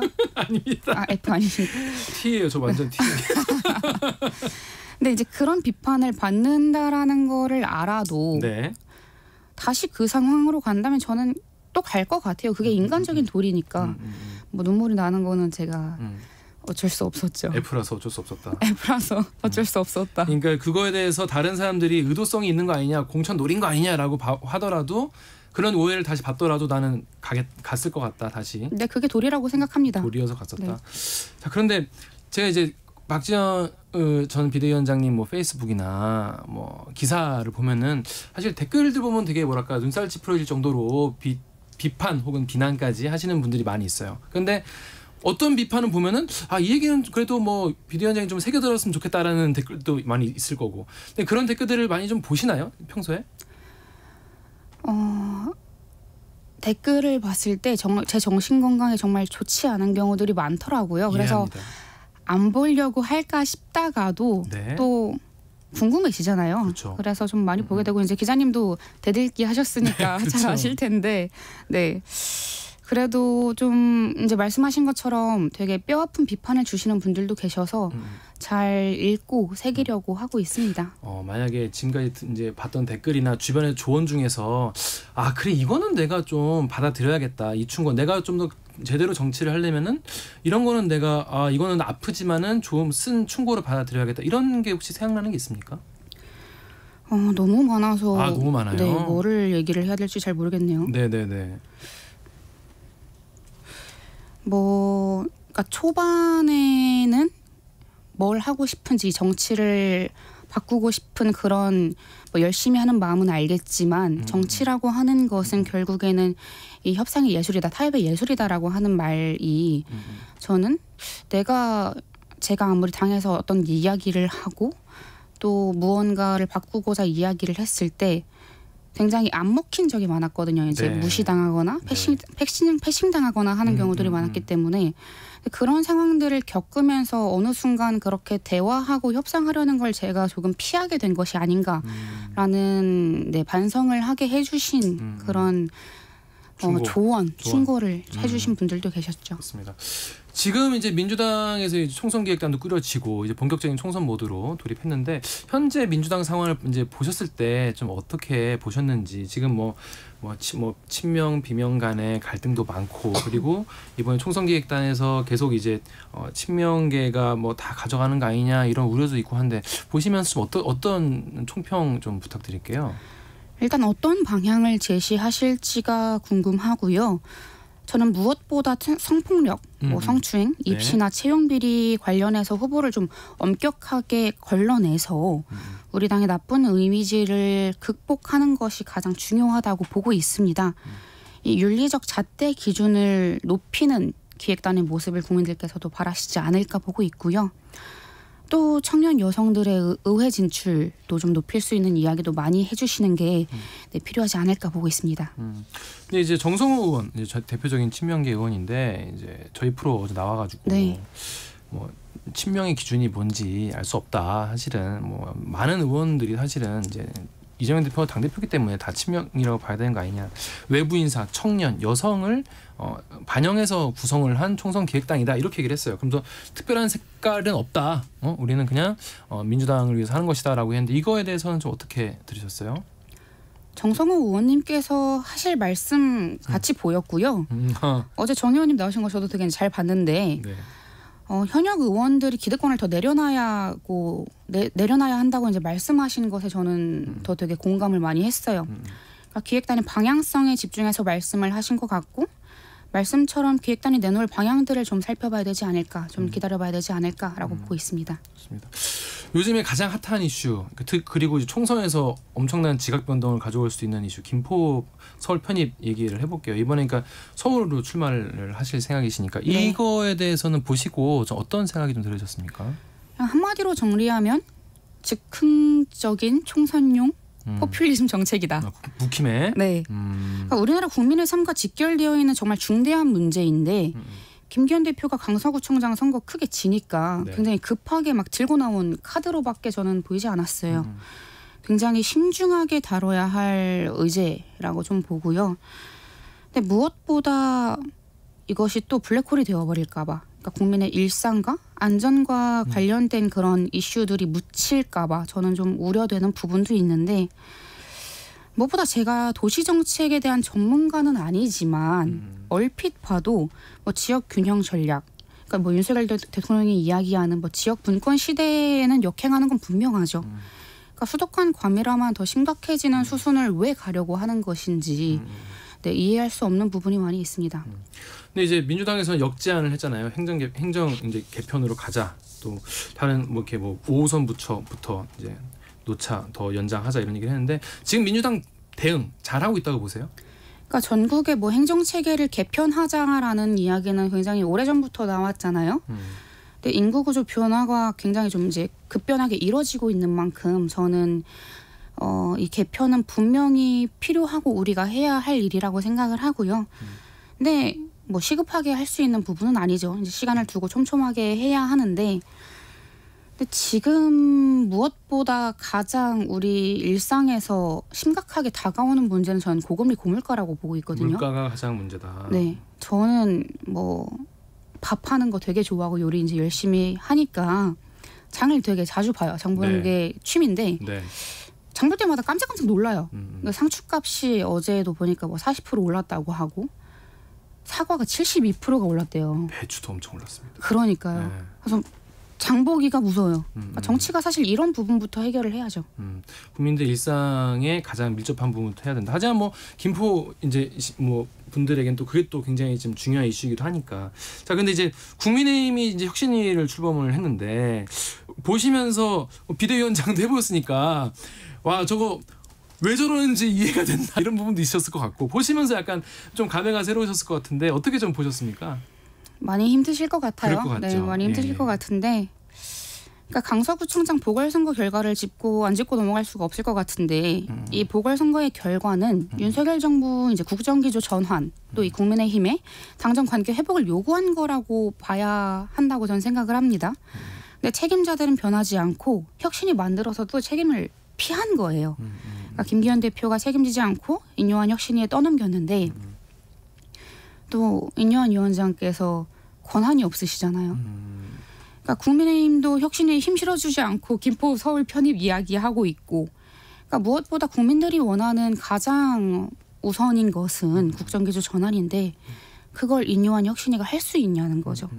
그러니까 권한도 없고 책임도 없는 상황이 안타깝죠. 어떻게 좀 조언을 해주실 만한 게 있다면 본인께서도 이제 뭐 물론 뭐 지선이 뭐 되게 잘 되지 않았지만은 그래도 끝까지 한번 해보지 않았습니까? 그래서 이런 부분을 좀 그 인요한 위원장이 좀 신경을 쓰면 좋을 것 같다는 게 있다면 어떤 게 좀 있을까요? 아 뭐 제가요? 네. 근데 인요한 위원장 같은 경우는 정치를 많이 해보지 않았으니까 같은 비슷한 입장일 수도 있을 것 같아요. 인요한 위원장님께서 그 인터뷰 하시는 거를 들었어요. 네. 뭐 댓글이나 뭐 주위에서 많은 비판들을 받고 있다. 그래서 힘들다라는 이야기를 하셨는데 마음이 너무 무너지지 않게 잘 챙기셨으면 좋겠습니다. 네, 멘탈 꽉 잡아라. 네, 한 사람의 사람으로서, 예. 네, 또 정치인으로서 우리가 그거를 잘 지키는 게 중요하니까요. 그렇습니다. 그 송파을 출마 선언하시면서 아까도 말씀하셨는데 윤석열 정권의 교만함의 철퇴를 내려야 한다라고 하는데 지금 윤석열 정권의 가장 큰 문제 이거부터 고치기 시작을 해야 된다라는 포인트가 있다면 어떤 거라고 좀 보셨어요? 그러면 저는 윤석열 정부는 그냥 국민과 정말 떨어져 있다고 생각을 해요. 동떨어져 있다고 생각을 하는데 그 무엇 하나 이 국민의 시선이나 삶을 공감하거나 공유하지 않으면서 굉장히 소수의 이익만 대변하려는 모습 그리고 네, 또 무엇보다 뭘 보고 정치를 하시는지 모르겠어요. 구구 유튜브에서 나오는 이야기들 이제 대통령실에서 나온다거나 하는 무엇보다 정치라고 하는 것은 우리가 협치를 굉장히 중요하게 여기잖아요. 그렇죠. 네, 이재명 대표도 정말 최근에 이제 기조연설 연설하러 가셔서 만나시긴 했지만 그러니까 그런 식의 만남이 아니라 정말 지금 뭐 경제도 힘들고 우리 시민들의 삶도 힘든 거를 모르는 정치는 없습니다. 근데 그런 상황에서 최소한 윤석열 대통령이 뭐 통합과 화합을 요즘 말씀하고 계신데 그게 말뿐이 아니라 이제 행동으로 보여질 때가 오지 않았나 보고 있습니다. 어제 여가위 그 국감 보셨어요? 봤습니다. 네. 굉장히 그 좀 이렇게 고성도 오가고 그리고 또 지금 장관께 지금 뭐 제대로 일을 할 수 있는 상황이 아니시잖아요. 그거 보시면서 좀 어떤 좀 기분이 들었어요? 뭔가 그동안 그래도 여성 정치에 관심이 많으시었잖아요. 지금도 뭐 그러시겠지만 보면서 좀 이렇게 속상하기도 하고 그러셨을 것 같은데 지금 여가위 국감 보시면서 좀 들으신 생각이 어떠셨는지? 그러니까 최근에 2024년 이제 예산안 보면은 뭐 여성폭력 피해자 의료비 지원이나 뭐 청소년 예산이나 이런 것들이 굉장히 많이 줄었어요. 근데 그 부분에 대해서 뭐 지적을 하니까 그럼에도 촘촘하게 할 거다. 이제 예산이 줄었는데 촘촘하게 할 거다라는 건 굉장히 비약이죠. 뭐 다른 부서에서 할 거다. 어떤 부서에서 할지 어떻게 할지에 대한 그런 로드맵이 하나도 나와 있지 않은데 그냥 할 거다라고 말을 하는 게 어떠한 국민들 앞에 신뢰를 드릴 수 없는 부분이 안타까운 부분이고 그 부분은 뭐 저희 민주당도 그렇고 우리 당 떠나서도 이제 국회에 계신 여성 의원님들을 포함한 남성 의원님들도 이 부분에 대해서 굉장히 심각성을 가지고 같이 함께 맞서 싸워서 우리 좀 정말 일상을 살아가고 있는 힘든 분들의 삶을 지키는 그런 예산을 지키는 일들을 해나가야죠. 여가부 폐지 얘기는 어떻게 지금 진행이 사실 지금 거의 멈춰 있는 상태이긴 한데 그 얘기에 대해서는 어떻게 좀 보십니까? 앞으로 어떻게 좀 바꿔야 된다고 보세요? 뭐 너무 많은 이야기들이 나왔지만 결국에는 여성가족부 폐지는 안 될 겁니다. 네, 지금처럼 이 뭐 임금 격차나 이제 폭력 문제나 수많은 그런 문제들이 산적해 있는 상황에서 여성가족부를 폐지한다라는 것이 뭐 국제적으로도 그렇고 이제 우리나라에서도 그렇고 이해받을 수 없는, 그러니까 윤석열 대통령이 그 7글자 공약이었잖아요. 한순간에 냈던. 근데 그것이 과연 누구를 위한 공약이냐를 봤을 때 저는 적절하지 않은 공약이다라고 생각을 하고 많은 분들께서도 그렇게 생각을 하실 거예요. 네, 그렇습니다. 자, 지금까지 박지연 전 민주당 비상대책위원장 말씀 나눴습니다. 고맙습니다. 감사합니다. 네. 여러분은 지금 아침 시사 프로의 최강자 KBS 최강시사와 함께하고 계십니다.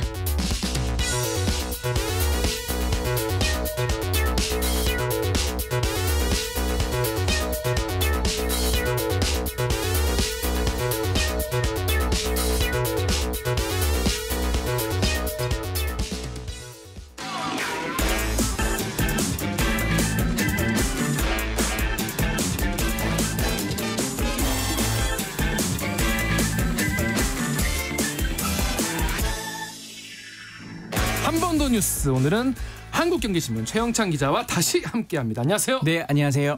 NC는 미친 것 같습니다.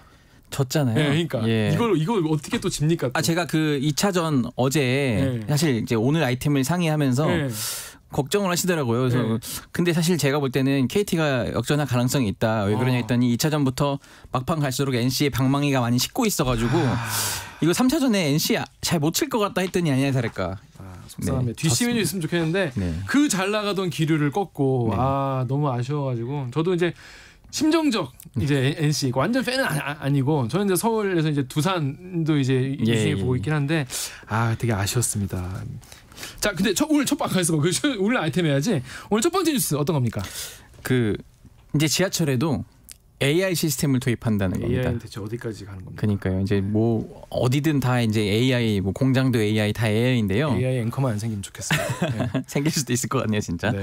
지하철에 이제 AI 도입한다는 게 어떤 내용이냐면은, 그러니까 출퇴근 시간에 우리가 주요 환승역 굉장히 혼잡하잖아요. 그러니까 사고를 방지하기 위해서 정부가 이제 AI 기반 지하철 승강장 혼잡도 예측 모델 이거를 지금 개발을 했다 이렇게 어제 밝혔는데요. 그러니까 지난 6월부터 분석을 한 겁니다. 그러니까 모델 개발을 위해서 지하철 승하차 태그 데이터 이런 것들을 한 800만 건 데이터를 활용했고요. 성능 검증을 행안부가 실시를 했는데 정확도가 90.1%.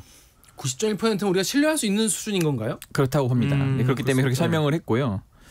그리고 지금 구체적으로 그럼 어떤 데이터를 모았나 한번 좀 알아봤더니, 그러니까 우리가 지금 개찰구에 그 교통카드를 태그하면서 이제 가잖아요.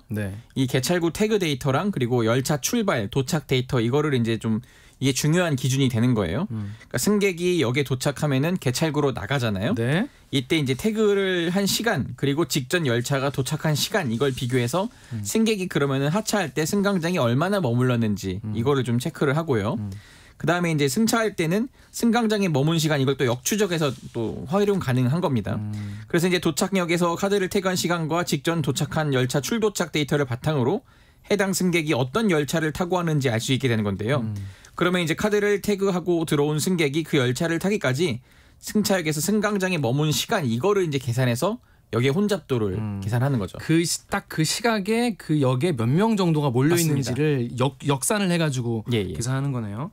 근데 밀집도라는 게 뭐 이게 어느 정도까지는 문제가 없는데 뭐 몇 퍼센트 뭐 단위 면적당 몇 명 뭐 이런 식으로 기준이 있을 거 아니에요. 그렇습니다. 어떻습니까? 지금 이제 체류 인원을 토대로 밀집도와 혼잡률을 도출을 하는데, 그러니까 이게 1단계부터 4단계까지 있거든요. 자, 그러면 이제 승강장 체류 인원은 승차 게이트를 통과한 다음에 승강장에서 지하철을 기다리는 인원, 그러니까 이게 승차 대기 인원인 겁니다. 지하철에서 하차한 다음에 승강장을 통해서 하차 게이트로 이동하는 인원, 이걸 이제 하차 통행 인원이라고 하는데 이 숫자를 더합니다.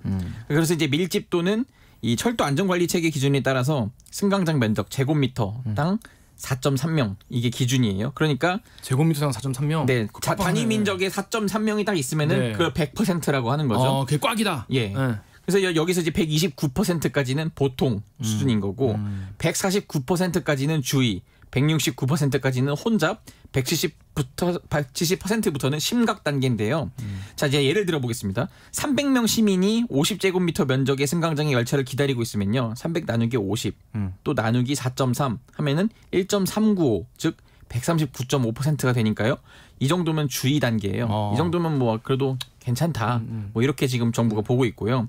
근데 이제 계산을 해보니까 그러면 50제곱미터 면적 승강장이면은 한 321명부터 혼잡 단계가 되더라고요. 이러면은 사람이 더 많아져서 심각 단계로 접어들게 되면 이러면은 이제 통제 인력이 배치되거나 뭐 열차 탑승에 제한이 이제 걸릴 수 있다. 사람이 많으니까 좀 이따 타세요. 네. 다 빠질 때까지 타지 마십시오. 이렇게 네. 통제를 할 수 있군요. 그런 식으로 이제 AI를 적용을 해서 이제 자동으로 이제 데이터에 기반하게 하겠다. 지금은 막 너무 많으면은 뭐 이렇게 통제도 안 되고 그런 게 있는데 아니면 뭐 푸시맨이 있거나 그런 게 이제는 맞죠. 좀 과학적으로 해보겠다. 네. 뭐 안내 방송도 하겠다. 이런 게 지금 정부의 주장 설명입니다. 그럼 지금 현재 기준으로 제일 이게 빨리 배치돼야 할 네. 가장 혼잡도가 높은 네. 사고 위험성이 높은 그런 곳이 있다면 어디가 노선이 있을까요? 요즘 뜨거운 데죠.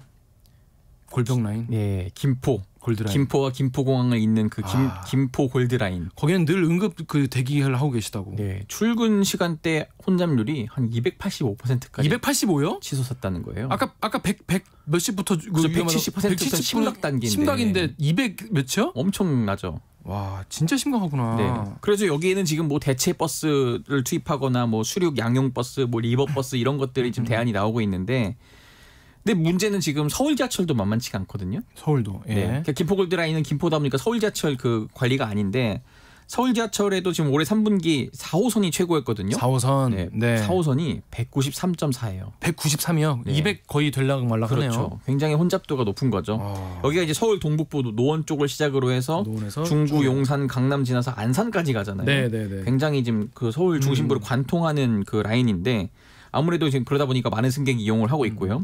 그 다음이 7호선입니다. 7호선? 네, 164.2%로 뒤를 이었는데 여기도 사실 뭐 의정부를 시작으로 노원으로 해서 네. 이제 가산동 지나서 부천 이렇게 가는데 여기도 혼잡하고 그래서 지금 일단은 시범적으로 그 시범인데 김포는 일단 아닙니다. 네. 서울 군자역과 자간평역에 시범 도입을 하고 거의 5호선 아니에요?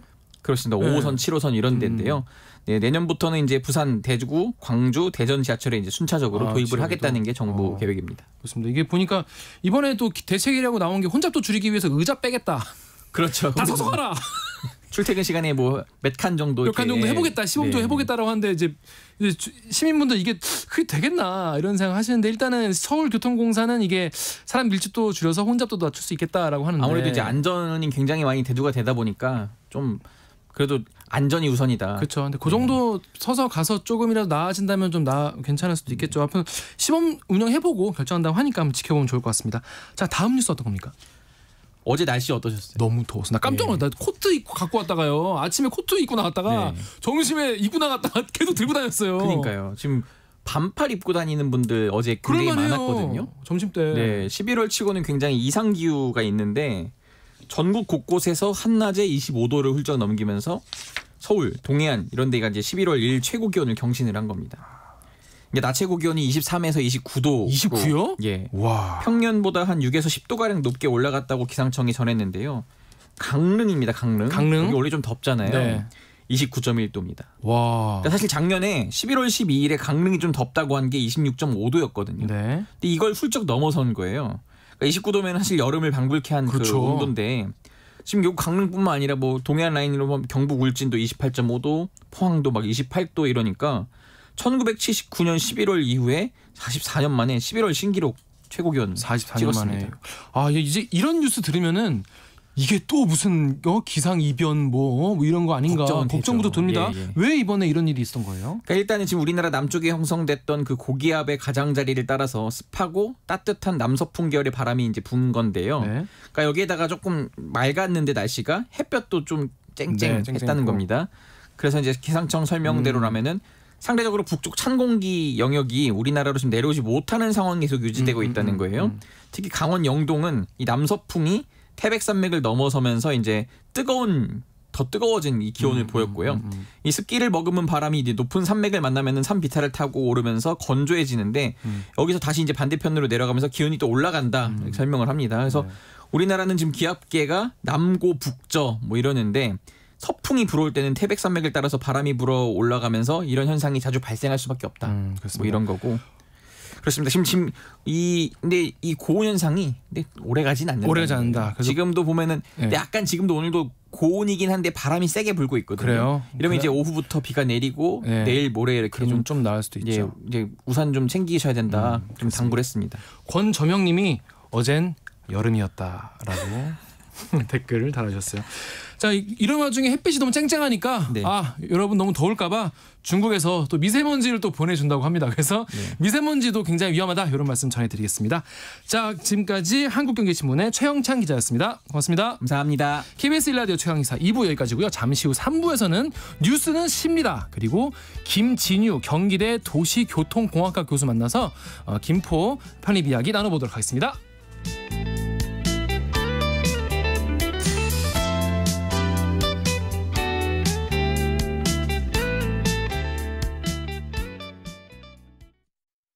잠시 후 8시 반부터 일부 지역국에서는 해당 지역 방송을 보내드립니다. 가자! 배종찬입니다. KBS로 오는 길이 너무 행복해서 다 잊어버렸다. 시사본부가 역시 전통이죠. KBS의 역사라고 봐야 돼. 가장 공정한 방송이다. 고정해야 되지 않을까요? 고정해줘요. 배종찬의 시사본부 평일 낮 12시 20분 매일 고정입니다. 1라디오도 고정! 화이팅! 진행은 서툴지만 내용은 알찹니다.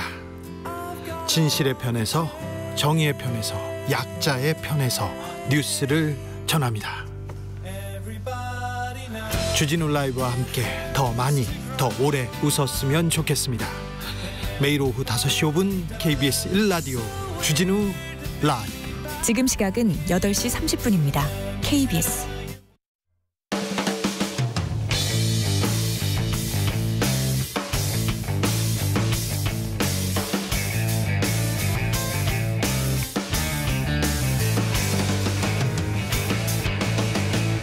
KBS 최강시사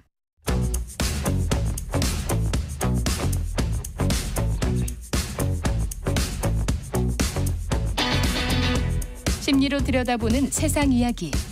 뉴스는 쉽니다. 정치, 경제, 사회 등 우리나라 사회의 다양한 이슈를 심리학적 관점에서 들여다보는 시간입니다. 최강시사의 뉴스는 쉽니다. 오늘은 김병수 정신건강의학과 전문의 모셨습니다. 안녕하세요. 네, 안녕하세요. 안녕하십니까. 처음 뵙겠습니다. 네, 반갑습니다. 반갑습니다. 선생님, 요즘에 거짓말이 너무 이슈가 많이 되고 있어요. 이게 뭐 사람들 이 사이에 너무 말들이 많죠. 그러니까 요즘에 아무리 중요한 시사 뉴스가 나와도 이 남현희 전총조 커플의 이야기 그리고 전총조 씨의 거짓말들에 대해서 눌러보지 않을 수 없는 이것도 거짓말이었나? 확인하기 위해서. 그러니까 확인하기 위해서. 네. 그렇습니다. 선생님께서는 사실 이제 정신과 전문의시기도 하니까 사실 이제 환자분을 많이 만나실 거 아니에요. 그런데 얘기하다가도 거짓말을 너무 많이 하는 분도 만나보시고. 네네. 근데 이번 전청조 사건 같은 경우에 보시면서 좀 어떤 인상을 많이 받으셨어요? 뭐 전형적인 반사회적 인격 장애다라는 생각도 들고요. 네. 그리고 좀 더 과장이나 자신의 어떤 상태를 좀 더 과장하거나 고양하거나 자아를 부풀려서 이야기하려는 경향이 있는 나르시스틱 PD, 그러니까 자기애성 인격 장애나 히스테리성 인격 장애, 사실 성격의 편향이 더 중대한 문제가 아닌가라는 생각이 들었고요. 물론 요즘 리플리 증후군이다 아니다 이런 얘기들이 많은데 그 리플리 증후군이라고 단정하기는 좀 어렵지 않나 하는 생각은 들어요. 근데 이 전청조 씨 같은 경우에 이제 주변 그 지인들의 증언에 따르면 네. 고등학생 때부터 자꾸 허언을 네. 해가지고 뭐 누구랑 그렇죠. 네. 제보랑 밥 먹으러 간다 뭐 이런 얘기를 했었는데 그런 것들은 왜 그러니까 어렸을 때부터 그러는 거가 뭔가 병리학적으로 문제가 있는 건가요? 사실 뭐 어린 시절부터 계속적으로 반복적인 거짓말을 해오거나 자신의 어떤 결점이나 결함, 피해의식, 열등감들을 숨기기 위해서 자신을 자꾸 속이거나 어떤 결함을 숨기고 과장되게 자기를 표현함으로써 자존감을 스스로 자꾸 올리려고 하다 보면 거짓말이 더 거짓말을 부르고 그 거짓말을 반복하다 보면 거짓인지 진실인지 자기 자신도 속게 돼요. 그러니까 자기도 자기 자신을 속이게 되는 현상이 일어나는 것이죠. 네. 그러다 보면 나중에는 이게 진짜 자기가 하고도 이게 거짓인데 처음에는 거짓에 출발했는데도 불구하고 자신도 진실이라고 믿고 아무렇지 않은 척 태연하게 거짓말을 할 수 있게 되죠. 그러면 듣는 사람도 이게 좀 과장된 것 같은데도 너무 태연하게 자연스럽게 얘기를 하니까 이게 마치 진실인 것처럼 받아들이게 된 거죠. 선생님 그러면 이게 아까도 자기 자신을 속인다고 하셨는데 네. 정신과적 관점에서는 어디부터를 이걸 약간 병으로 치부가 할 수 있는 그 처방을 할 수 있는 건지 그런 기준 같은 게 있나요? 그 정도를 가지고 뭐 이렇게 얘 병이다 아니다라고 얘기할 수는 없습니다. 물론 그런 자기 자신을 속이고 과장된 얘기를 하는 극단적인 형태는 망상이라고 할 수는 있죠. 망상. 예, 뭐 조현병이라든지 조울병에서 나타나는 망상, 거짓을 진실이라고 믿고 그걸 진실처럼 떠벌리게 되면 극단적인 형태는 망상이긴 하죠. 하지만 그런 경우에는 현실 검증력이나 이성적인 판단 능력에 손상이 있습니다. 하지만 이런 경우는 그렇지는 않죠. 그렇죠. 예. 들으면 그럴듯하게 들리거든요.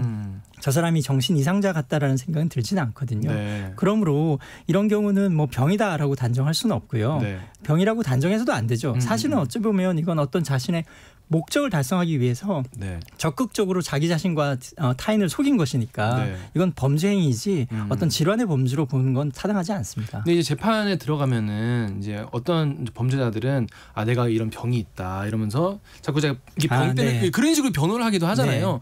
그럴 때 뭔가 이걸 가르는 기준이나 뭐 이렇게 상담 같은 것만 해볼 것 같아요. 어떻습니까? 그럼 아까도 말씀드린 것처럼 제일 핵심적인 기준은 현실 검증력에 손상이 있느냐 없느냐입니다. 현실 검증력. 그러니까 이 사람이 지금 제정신인가? 네, 맞습니다. 이게 뭔가 논리적인 이성적인 판단 능력이 손상이 있어야 됩니다. 그리고 그것이 자신의 어떤 의도나 목적과 상관없이 자신의 주체적인 자유의지와 상관없이 일어나는 현상이거든요.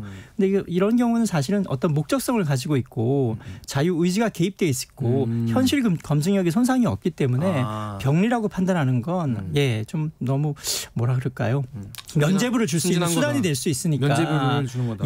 그렇게 그렇습니다. 판단하면 절대로 되지 않을 것 같습니다. 이게 그러니까 사기범과 이제 마음의 병이 있는 분과는 완전히 다른 문제고요. 네. 하지만 사기범들은 이제 마음의 병이 있다고 자신을 포장하기도 하니까 그런 것들을 잘 보려면은 현실 무슨 능력이죠? 현실 검증력이라고 합니다. 리얼리티 테스팅이라고 하는데요. 리얼리티 테스팅. 이것이 진짜 현실인지 가상인지 그걸 구분하는데 근원적인 손상이 있느냐 없느냐, 인지 기능에 근원적인 손상이 있느냐 없느냐를 판단하는 기준으로 삼아야 합니다. 많은 분들이 지금 이제 오늘의 주제가 거짓말 그리고 거짓말이 굉장히 과하게 나타나는 리플리 증후군이라는 것인데 리플리 증후군을 검색을 하면은 뒤에 전청조 씨 이름이 따라붙어요. 뭐 시대의 유행이죠, 사실. 그렇죠. 항상 한 5년이나 10년 주기로 이런 현상이 반복되는 것 같습니다. 근데 이제 많은 분들이 생각하시는 것처럼 이게 너무 많은 거짓말이 있으니까 이게 리플리 증후군인가라고 많은 분들이 검색을 해보셨으니까 그게 나온 거 아니겠습니까? 그런데 이제 선생님 말씀에 따르면 이거는 뭔가 범죄 행위를 위해서 한 것이기 때문에 아닐 가능성이 높다. 사실 이건 진짜 자기 자신이 리플리 증후군이라고 하는 건 개념적으로는 자기 기만에 해당되는데요. 자기 기만이라는 건 자신도 속이고 타인도 속여야 돼요. 자기가 거짓말하는지를 자기 자신도 인식하면 안 돼요. 자기가 정말로 이것을 거짓이라는 게 아니라 진실처럼 자기 자신도 확실히 믿어야 돼요. 근데 전창조는 그렇지 않거든요. 어떤 목적을 갖고 거짓말을 하고 있다는 인식이 있거든요. 자기도 누군가를 속이고 있고 그리고 어떤 목적을 달성하기 위해서 적극적으로 속이고 있기 때문에 자기 자신이 완전하게 진실이라고 믿는 그런 어떤 망상과는 다른 문제이기 때문에요. 전청조 씨 같은 경우는 그것도 이런 생각도 드는 게 리플리 증후군 같은 경우 내가 하나의 다른 어떤 인격이라고 믿는 것 같은데 이분은 여러 가지 역할을 수행을 하셨잖아요. 근데 이게 사실 또 뭐 다중인격 이런 경우랑 착각하실 수도 있는데요. 그건 또 어떻게 다릅니까? 그건 다중인격은 완전히 다른 인격이 되었을 때 그전 인격에 대한 인식이 없어요. 완전히 분리가 됩니다. 그 인격과 그 다른 인격 상태에서는 완전히 다른 사람이 되고 분리가 되거든요. 근데 전창조는 사실은 그렇지가 않거든요. 연결이 되어 있거든요. 그 전 인격에 대한 인식도 있고 내가 옛날엔 이랬다 저랬다 네네네. 다른 모습을 보였을 때 설명들이 또 있거든요. 그러니까 여러분 전청료 씨는 이제 리플리 증후군이나 뭐 다중인격은 아니다. 네. 여러분 잘 아시면 좋을 것 같습니다. 자, 근데 리플리 증후군이라는 것이 어떤 뭐 정확한 진단명이에요? 아니요, 그렇지 않습니다. 공식적인 진단명이 아니고요. 뭐 이런 소설 속에서 나온 소설 속 제목의 하나로서 인용되었던 건데요. 뭐 이렇게 자기 자신의 어떤 사기나 다른 사람들의 목적, 자기 자신의 목적, 혹은 자존감을 고양시키기 위해서 내가 대단한 사람이라는 거 부풀려서 타인의 관심이나 자신을 만족감을 더 증대시키기 위해서 자아를 팽창시키고 그것을 마치 이제 진실처럼 자기를 구축하는 그런 현상을 두고 리플리 증후군이라고 하죠. 그건 하나의 그냥 어떤 유행하는 유행가처럼 통용되는 용어일 뿐이지 정신과적인 공식 진단명이 아닙니다. 그렇습니다. 저희가 뭐 아직 뭐 직접 진단해 본 게 아니니까 뭐 전청료 씨 같이 뭐 단정적으로 뭐 이건 절대 아니다 뭐라고 말하기 힘들겠지만은 지금까지 드러난 바를 보면 이제 많은 분들이 뭐 이런 증세 아닐까 저런 게 아닐까 많이 추측을 하시는 것 같아요. 자, 근데 이 리플리 증후군이라는 게 자기의 어떤 거짓말을 하는 자기 스스로의 거짓말하는 건데 지금의 자기 현실보다 더 뭐랄까 안 좋은 상황을 스스로에게 납득시키지 않을 거 아니에요. 네네, 그렇죠. 예. 그럼 어떤 분들이 이런 걸 많이 겪나요? 내면적인 열등감. 그리고 개인적으로 자신의 욕망은 너무 커요. 이루고자 하는 욕망이나 자아 이상은 굉장히 큰데 그걸 달성하기 위한 어떤 능력이라든지 뭐 어떤 뒷받침이라든지 이런 것들이 부족할 때 이상과 현실의 괴리가 굉장히 커질 때 그걸 극복하기 위한 수단으로서 거짓말을 만들어내는 거죠. 그게 사실 극복이 아니라 회피하는 것 같아요. 회피일 수도 있지만요. 사실은 그걸 받아들이지를 못하는 겁니다. 스스로. 정상인들은 현실과 이상과 괴리가 크면 이상을 좀 낮추거나 능력을 더 키우기 위해서 노력을 하죠. 해야죠. 그런데 그 간극이 너무 크고 그 간극을 메꿔 나갈 자신의 의지나 노력들이 부족하고 그걸 대신에 거짓으로 메꾸는 것이죠. 그러면 그런 걸 겪는 사람은 어떻게 뭐랄까 왜 그런 일이 생기냐? 왜냐하면 보통 뭐 집에서 교육을 받거나 학교에서 교육을 받거나 그렇게 하면 안 된다. 노력을 통해서 뭐 해야 된다. 아니면 뭐 네 주제를 알아야 된다. 뭐 여러 가지 교육을 받는데 어떤 사람들이 그런 유혹에 빠지게 되나요? 그런 거짓말을 통해서 자기 자신의 어떤 뭐 자부심이나 자존감이 일시적으로 높아질 수 있거든요. 하지만 그런 경우에 이제 가까이 있는 사람들이 검증을 해주고 어떤 관계에서 비평을 해주고 현실적인 사람을 살아가다 보면 그것이 걸러지게 되는데 그런 경험들이 없는 거예요. 부모님과의 관계라든지 교우 관계라든지 또래 집단에서 그런 거짓말들이 통용되지 않아야 되거든요. 그걸 통해서 어떤 이득이나 자존감의 고양감을 느끼지 않아야 하는데 좌절감을 느껴야 하는데 그런 것들이 사실은 통용되어 왔던 것이죠. 그런 식으로 자신의 자존감을 거짓된 자존감들을 계속 유지해왔던 그 습관들이 반복되는 겁니다. 거짓말을 한 것으로 인한 어떤 보상이 계속적으로 주어지면 이게 버릇이 된다는 거죠. 그리고 이런 사람들은 뭐 일시적인 좌절이 있더라도 뭐 그게 거짓말인 게 들통나더라도 또 다른 거짓말로 또 다른 거짓말로 자기 자존감을 유지하거든요. 나는 대단한 사람이야라는 자기 개념을 유지하기 위해서 또 다른 허상을 만들어내요. 그러다 보니 이것들이 계속 누적되다 보면 나중에는 죄책감마저 느끼지 못하게 되죠. 이 방송을 듣고 계신 이제 뭐 학부모님도 많이 계실 것 같은데 이게 사실 뭐 나이 많이 먹은 분이 리플리 증후군 하면은 뭐 사회생활 제대로 못할 거 아니에요. 근데 이제 학생 시절부터 뭔가 이런 걸 좀 고치고 싶으실 텐데 어떻게 부모님이 좀 얘기를 하면 좀 이런 것들을 초기에 좀 잡을 수 있을까요? 이게 뭐 사실 어떤 주변 사람들이 도와줘서 이걸 벗어나게 한다는 거. 이미 공고화된 경우에는 참 힘들죠. 그러니까 하지만 어린 시절부터는 어쨌든 그 사람이 소중하게 생각하는 가치를 계속 일깨워줘야 됩니다. 무슨 말인가 하면 이런 사람들은 어쨌든 자기 자신이 대단하다는 사람은 인정을 받는 것들에 결핍감을 느끼고 있거든요. 스스로 자기가 크구나. 내 자신을 내가 돌아봐도 내가 대단한 사람이야라는 느낌이 우리는 누구에게나 필요하거든요. 내가 그래도 이런 것들은 잘해. 이건 좀 나아라는 느낌들이 필요한데 그런 것들이 충족되지 않으니까 자꾸 거짓말로 자신을 스스로 부풀리고 있는 거거든요. 그래서 숨겨진 장점들이라든지 숨겨진 드러나지 않았지만 가지고 있는 고유한 가치라든지 이런 것들을 계속 일깨워줘서 너는 유일무이하게 가치 있는 존재다. 너에게도 장점이 있다라는 것들을 계속 상기시켜주고 만족감과 인정을 넣어주시는 것이 사실 혼내는 건 안 돼요. 자꾸 그러면 좌절감을 느끼게 되고 사실은 그걸 또 덮기 위해서 왜냐하면 이게 자꾸 자기 자신이 하찮은 존재인 것 같고 뭔가 부족하고 나는 능력이 없다는 걸 직시해야 되는데 그 고통이 크잖아요. 아, 그렇죠. 그 고통을 직면한다는 건 괴로운 일이거든요. 그걸 자꾸 덮기 위해서 거짓말을 하는 거니까 그 상처를 자꾸 헤집다 보면 더 거짓말로 그걸 보상하고 덮고 그래서 허구의 세계만 더 늘어날 뿐이거든요. 더 늘어날 뿐이죠. 오히려 그 사람의 그 뭐 아이에게 더 소중한 것이 무엇인지를 네. 일깨워주고. 예, 누구나 사실 사람에게는 인간적인 누구나 장점도 있고 그 사람만의 고유한 가치들이 있거든요. 드러나지 않을 뿐이죠. 그럼 가장 가까이서 그 사람 아껴주는 사람들은 그걸 발견할 수 있으니까요. 그렇습니다. 저 팬분들이 굉장히 많으신 것 같은데 퍼플리님이 김병욱 선생님 팬입니다. 여기서 보니까 또 반갑네요라고 하시고. 네. 글쎄 0004님이 거짓을 자기 자신도 진실이라고 믿으면 거짓말 탐지기 안 걸리나요? 예. 이런 중요한 질문을 해주셨는데. 맞습니다. 이게 그래요? 자기 자신도 속이게 되면 네, 굉장히 태연해지거든요. 그리고 긴장하지 않게 되거든요. 그래서 사람들이 쉽게 속게 되는 겁니다. 사람이 쉽게 속게 된다고 하셨는데 네. 지금 남현 씨 같은 경우에는 전통적인 게다 계속 속았다라고 하는데 네. 보통 사람들 같은 경우는 이 정도에서 내가 이상한 걸 느꼈을 것 같은데라는 생각이 드는데 그걸 넘어서 그 포인트를 넘어서 계속 속고 있단 말이죠. 그런 경우는 왜 그러는 거예요? 사실 이렇게 사기가 판치는 이유는 사실 속이는 사람도 많아졌다는 이야기지만 속는 사람도 많아졌다는 뜻이거든요. 속고 속는 사람이 합심해야만 사기가 성립되는 그렇습니다. 거니까요. 네. 근데 사실 속는 사람도 어떤 그 속이는 사람의 열망에 동조하는 바가 있기 때문입니다. 욕망이 있기 때문이거든요. 본인의 욕망. 예, 첫 번째 개인적인 욕망, 내가 뭔가를 더 얻고 싶다거나 나도 더 대단해지고 싶다는 욕망. 또 하나는 그 사기가 성립하려 그러면 이 속음으로써 뭔가 대의에 기이한다는 느낌이 필요해요. 대의에 기이한다는 예, 예를 들자면 내가 거짓말 같긴 하지만 속음으로써 뭔가 더 대단한 걸 얻을 수 있는 거예요. 뭐 사회에 기여한다든지 뭐 자식을 위한다든지 후대를 위한다든지 다른 사람에게 더 봉사하는 가치가 있다든지 개인적인 사익뿐만 아니라 뭔가 그럴듯한 가치를 더 얻을 수 있다는 이런 느낌이 전해들면 훨씬 더 속기가 쉽죠. 그렇습니다. 네. 여러분 사기꾼 조심하시기 바라겠습니다. 자, 여기까지 듣겠습니다. 지금까지 김병수 정신건강의학과 전문의였습니다. 고맙습니다. 네, 고맙습니다.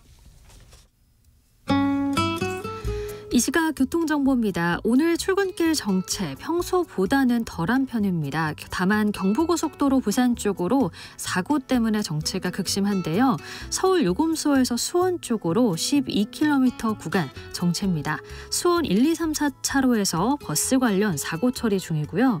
영동고속도로 강릉 방향은 서창에서 월곶, 둔대에서 부곡, 또 서용인에서 양재터널 사이 각각 밀리고 있습니다. 서울시내 강변북로 일산 쪽으로는 잠실대교에서 성수대교, 또 한남대교에서 마포대교까지 각각 정체고요. 반대 구리 방향은 방화대교에서 동작대교 사이 제속도 못 냅니다.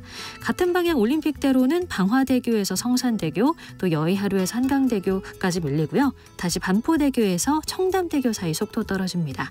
KBS 교통정보센터에서 임초희였습니다.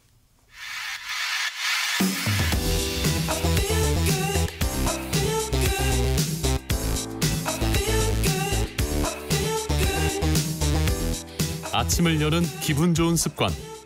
KBS 최강시사. 네, 요즘 가장 핫한 지역이죠. 경기도 김포 이야기인데요. 국민의힘이 서울로 김포를 편입하겠다라고 밝혔습니다. 전문가는 어떻게 평가하고 있는지 경기대 도시교통공학과 김진유 교수 전화 연결돼 있습니다. 안녕하세요. 네, 안녕하세요. 네, 선생님 안녕하세요. 서울 김포 편입론으로 본 서울 확장 문제, 이른바 메가시티 이야기인데요. 여러 가지 정치적 해석들이 많이 나오고 있습니다, 선생님. 네. 예, 근데 그런 걸 다 떠나서 이 도시공학 전문가로서 학자로서 보실 때 좀 어떻게 보셨습니까? 일단은 뭐 전체적인 그림이 있는 상태에서 이 편입 행정구역 개편 논의가 돼야 되는데 우선 그런 부분이 좀 많이 부족하다 이런 생각이 들고요. 그러나 이제 뭐 행정구역 개편한 지가 굉장히 오래됐고 지금 생활권도 많이 변하고 있기 때문에 논의를 시작할 수는 있다 이렇게 생각이 됩니다. 논의를 시작한다는 거는 행정구역 전반적인 개편 이야기 논의를 말씀하시는 거죠?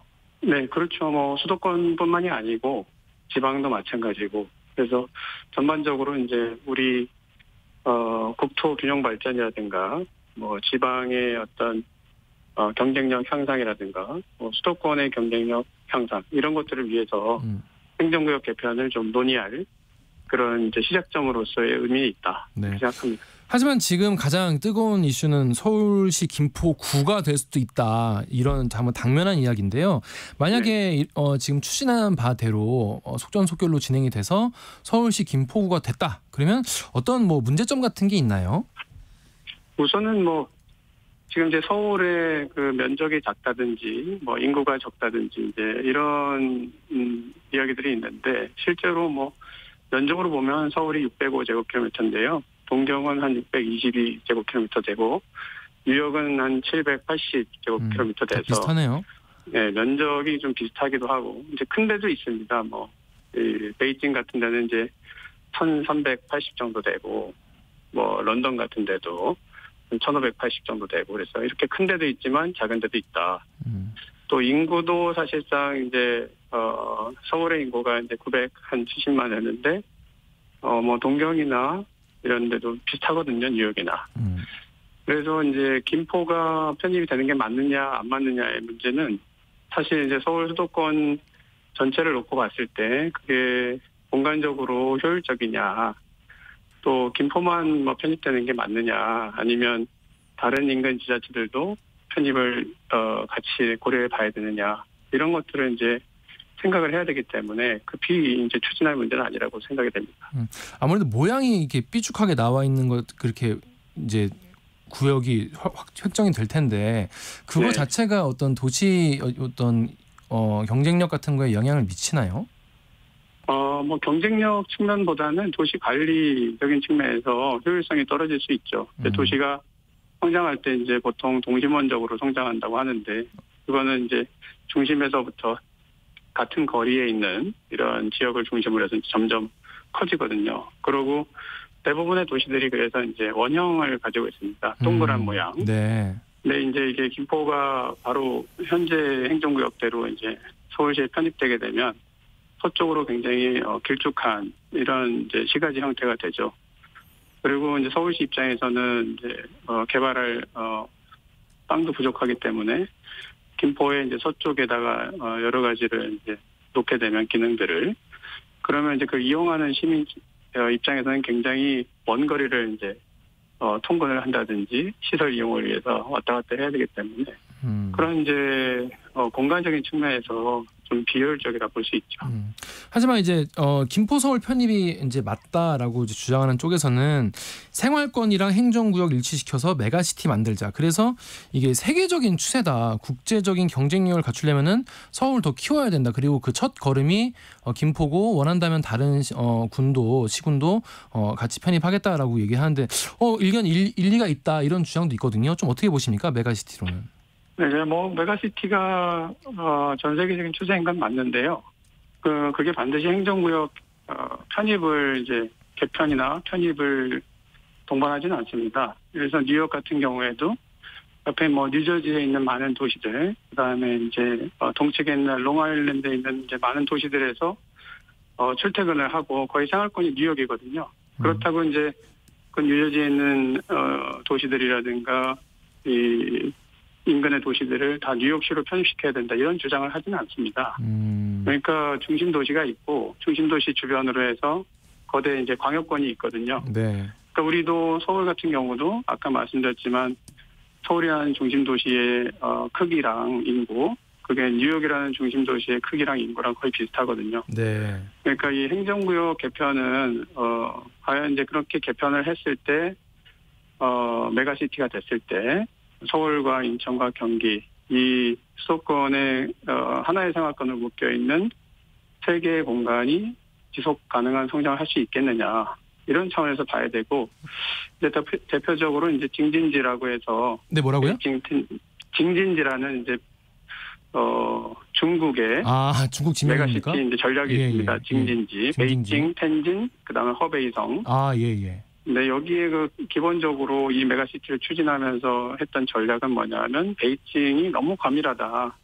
그래서 베이징에 이제 그 과밀한 상태에서 발생하는 환경 오염이라든가 그다음에 교통 문제라든가 이런 걸 해결하기 위해서 그거를 이제 기능들을 텐진이라든지 허베이성의 주변부로 옮기면서 중심 기능은 베이징에 두고 그것들을 어떻게 네트워크로 잘 연결할 거냐.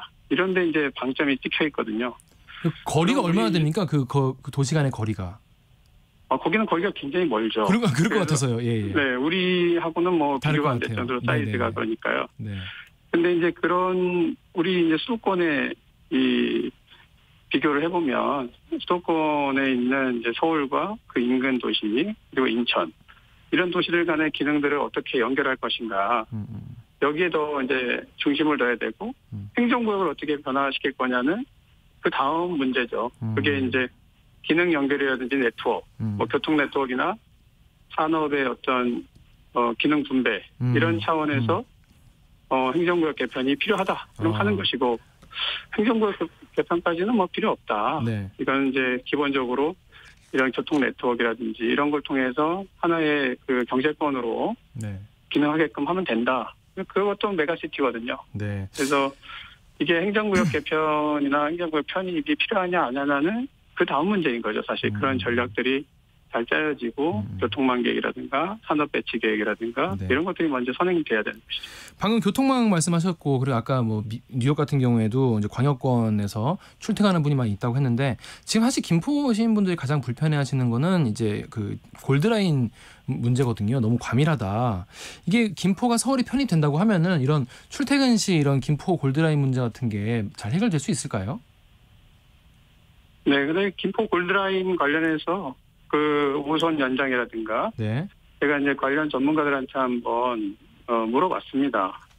이제 편입이 되면 이게 이제 뭐 신속하게 진행이 되고 조금 더 원활하게 진행이 될 수 있는가. 네.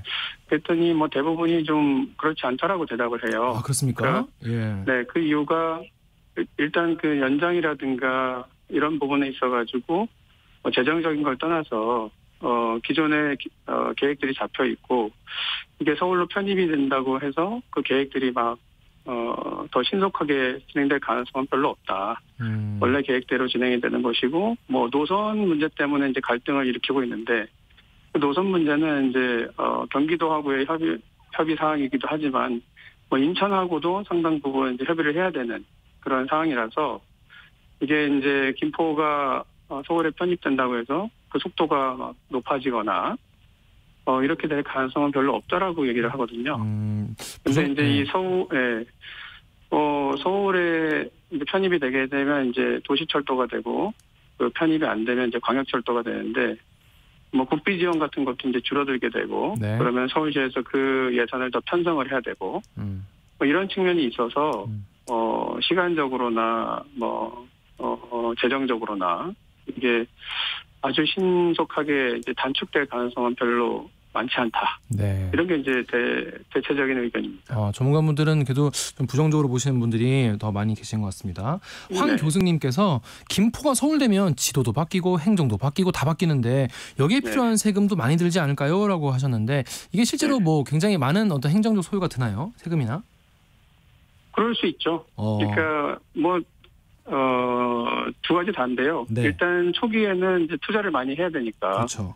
그쪽에 이제 서울시의 재정 투자가 많이 일어나야 되고 그런데 이제 시간이 지나게 되면 그 재정 투자로 인한 효과가 생기지 않습니까? 뭐 세수, 지방 세수의 증가라든지 그다음에 서울이 이제 개발 가용지가 별로 없는데 그 개발 가용지를 이용을 해서 다양한 기능들을 또 이제 추가할 수 있기 때문에 그런 측면에서 보면 장기적으로는 이제 서울시에는 상당히 도움이 되는 재정적으로도 도움이 될 수 있다 이렇게 생각할 수 있습니다. 알겠습니다. 선생님 마지막으로 이 메가시티 구상 앞으로 이제 뭐 논의는 계속 될 것 같아요. 그래서 충분한 논의 과정과 좀 공론화가 필요할 것 같은데 전문가로서 당부하고 싶으신 말씀 짧게 들어보겠습니다. 네, 뭐 메가시티를 이제 만약에 우리가 가야 된다 그러면 국토 전체적으로 몇 개의 메가시티가 필요한가? 수도권만 생각할 것은 아니고 수도권, 뭐 동남권, 그다음에 저기 호남권, 충청권 그리고 그 메가시티들의 기능들은 어떻게 가져가야지 국토 균형 발전에 도움이 될 것인가? 그리고 지방 소멸을 막을 것인가? 이런 차원에서 이제 큰 그림을 그려놓고 다시 수도권으로 내려오면 수도권의 서울과 인천, 경기 사이에 실제 생활권으로 본다면 경기의 대부분 인천 이분들의 생활권이 뭐 서울이라고 봐야 되지 않겠습니까?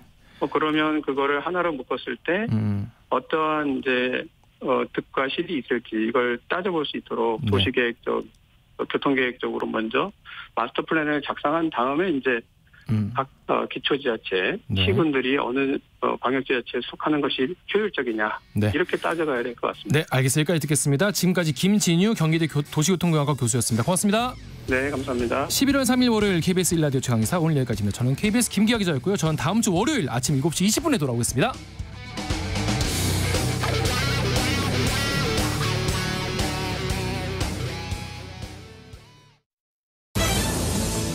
지구촌 곳곳에서 전해지는 지진 피해 소식. 우리나라도 더 이상 안전지대가 아닙니다. 지진이 발생했을 때 서둘러 밖으로 뛰어나가면 유리창이나 간판이 떨어질 수 있어 무척 위험합니다.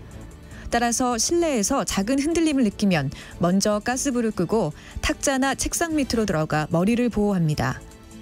만약 엘리베이터 아니라면 모든 버튼을 눌러 신속하게 내리고 안전을 확인한 후에 대피합니다.